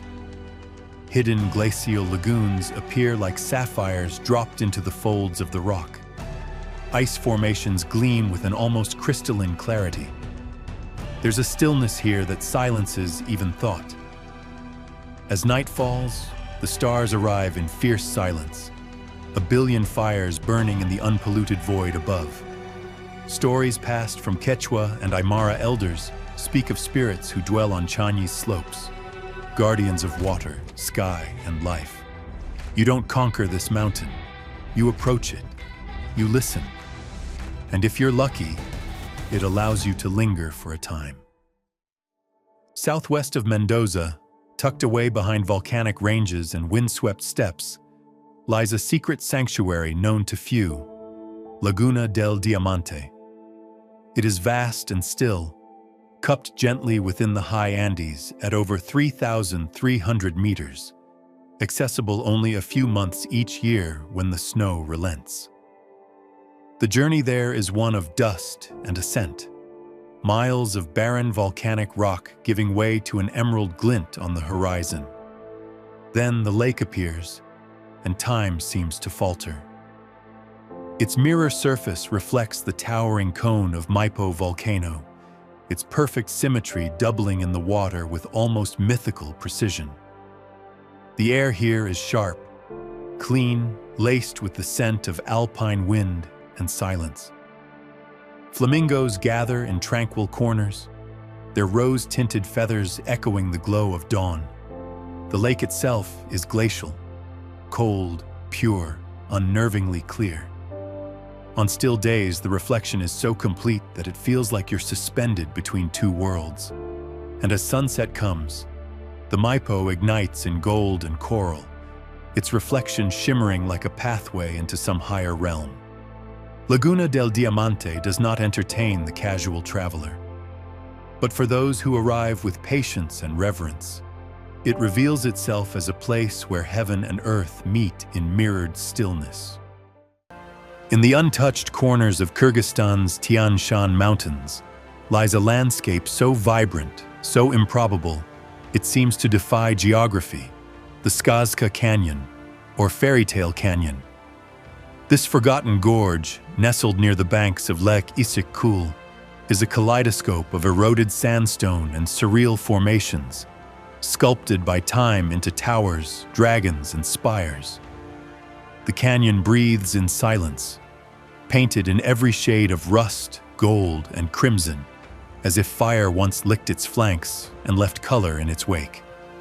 The air here is thin, sharp with the tang of mineral dust, and the sky above stretches impossibly wide, deep cobalt by day, sequined with stars by night. There are no fences here, no signs, only raw earth and wind. Wandering through Skazka is like stepping into a storybook before the pages were written. Each rock a character, each shadow a forgotten fable. It's a world imagined by nature and left for dreamers to discover. Beyond the lush valleys and bamboo groves of northern Laos, there lies a cave so vast it seems to swallow light itself. Kong Lor Cave, a subterranean cathedral carved by the Hinboon River. The journey begins in a sleepy riverside village where wooden boats glide soundlessly across jade-colored water. Then, without fanfare, the river disappears into the mouth of the cave and into darkness. Inside, time stretches. The walls rise to impossible heights, arching like the ceiling of a lost temple. Shadows ripple across the water, caught in the gentle glow of headlamps, and the sound of the engine is muffled by 1,000 tons of rock.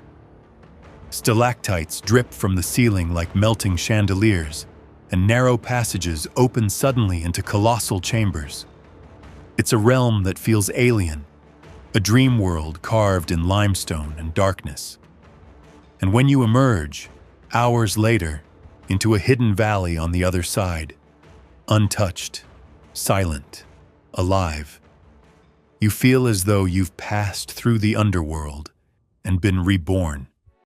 Hidden among the velvet hills of northern Thailand, where the borders of Laos and Myanmar blur into myth, lies the village of Ban Rak Thai. Tucked beside a jade-colored lake, this Chinese Yunanese settlement feels more like a dream conjured from watercolor than an actual place on Earth. Mornings here are wrapped in mist, the kind that hugs the rooftops and slowly peels away with the sun, revealing layers of terraced tea plantations spilling down the mountainsides. The lake, a perfect mirror in the stillness of dawn, reflects rows of earthen clay houses that dot the shoreline like an ancient poem written in symmetry. Ban Rak Thai was founded by Chinese soldiers fleeing civil war decades ago, and its legacy lingers in every detail. Red lanterns sway gently above cobbled alleys. The scent of oolong tea and braised pork drifts from clay stoves. Time slows. The village seems to hold its breath. Footage from overhead captures this lakeside haven framed by mountains, a cradle of culture and quiet harmony. The villagers move with grace, pouring tea with reverence, tending gardens sculpted into the hill's curves. When dusk arrives, golden light washes over the lake, setting the red roofs aglow and turning the water to molten amber. There is no spectacle here, only serenity. No thrum of tourist crowds, only the soft rustle of bamboo leaves and the steady rhythm of life as it's always been. Ban Rak Thai doesn't shout to be noticed. It whispers, and if you listen closely, you'll hear something rare. Peace, preserved in a bowl of tea, a reflection on still water, a valley that remembers how to dream. In the far reaches of Canada's Northwest Territories, cradled between the granite shields of the Mackenzie Mountains, lies a hidden world of water and fire. Nilicho, Virginia Falls, thunders down the Nahanni River in a furious cascade nearly twice the height of Niagara, yet barely a whisper of it reaches the public imagination. The Nahanni National Park Reserve is no ordinary park. It is wilderness in its purest form, a land of myth and mist, where the veil between the known and the sacred wears thin. To reach it is an expedition, by float plane over infinite forests, or by canoe through narrow river corridors etched by glaciers and time. And then, you arrive at the precipice. The roar of Virginia Falls announces itself long before it's seen. The land trembles with its song, a deep, resonant thrum that reverberates through bone and sky.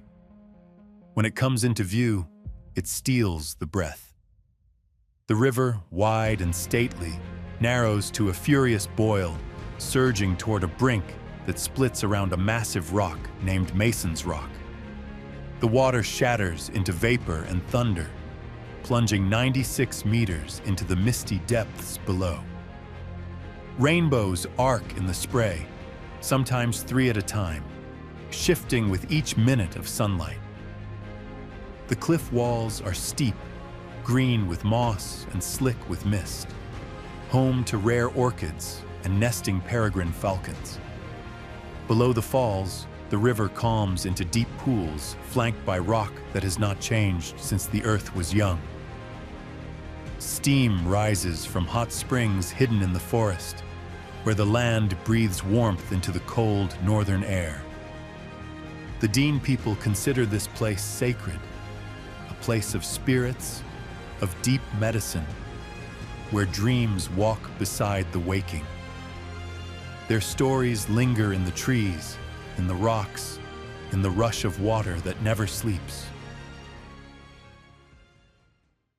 Hidden in the highlands of Laos, near the border with Vietnam, is the remote village of Sop Chem, a place not found on most maps, but echoing with the heartbeat of ancient ways. The Nam U River cradles the village, its waters moving like molten jade through narrow canyons carved by centuries of monsoon rain. Wooden homes perch on stilts above the forest floor, surrounded by terraces of rice that shift in color with the season, emerald in the wet months, golden in the harvest. The air is thick with the scent of frangipani and wood smoke, and evenings bring a hush punctuated only by the calls of cicadas and the rhythmic tapping of looms weaving silk. Life here unfolds not in hours, but in patterns. The rhythm of seasons, the pulse of harvests, the quiet passing of cloud shadows over the mountains. Travelers arrive by longboat, stepping onto mist-draped shores that feel like the edge of a forgotten world. Sop Chem offers no spectacle, but the unfiltered magic of existence itself, glowing softly under a sky untroubled by haste. Among the chalk cliffs of western Kazakhstan lies the Martian valley of Boshira, where white stone spires and sculpted mesas erupt from an ancient seabed in forms so strange they defy earthly geometry. The terrain looks like it belongs to another planet, with blade-like ridges rising against skies that shift from cyan to lavender at dusk. The silence here is total, a vacuum broken only by the whisper of wind over stone. At sunrise, light spills across the landscape like liquid silver, casting long shadows that dance along the contours of fossilized dunes. Few have walked here, and fewer still have captured its majesty. There are no roads, no crowds, only the wind's howl and the crunch of your own steps over brittle earth. In the heart of Boshira, you become small beneath a cathedral of stone, as though the planet has turned its face away from time and offered you a glimpse into something ancient and eternal. This is not scenery, it is revelation. In the far northern reaches of Argentina's Formosa province, where the tropical sun weaves golden nets through endless green, lies a secret paradise barely touched by time, Bañado La Estrella. It's one of the largest wetlands in South America, yet it remains a whispered secret, preserved by distance and reverence. During the rainy season, the plain transforms into a mirror world, hundreds of kilometers of submerged forest, where dead quebracho trees rise like silver spires from the floodwaters, haunting and beautiful. Their ghostly trunks reflect on the water's surface like ink stains across polished glass. The air hangs heavy with humidity and life, every breath alive with the scent of rich, wet soil and green decay. But within this stillness, movement abounds. Roseate spoonbills glide low across the reeds, their wings catching fire in the low light. Capybaras linger in the shallows, blinking slowly at passing shadows. In the distance, a caiman's eyes hover just above water, unmoving. And when the sky begins to dim, everything begins to glow. Sunlight filters through the haze in long golden beams, and the marsh becomes a living oil painting. The silence is deep, but it hums. A chorus of insects, the occasional bird call, the flutter of wings. There are no tourist crowds here, no infrastructure, no noise. Just canoes slicing silently through still waters, and the soul of the land echoing back with every paddle stroke. Bañado La Estrella is not merely visited. It is entered as one would enter a sacred temple, quietly and forever changed.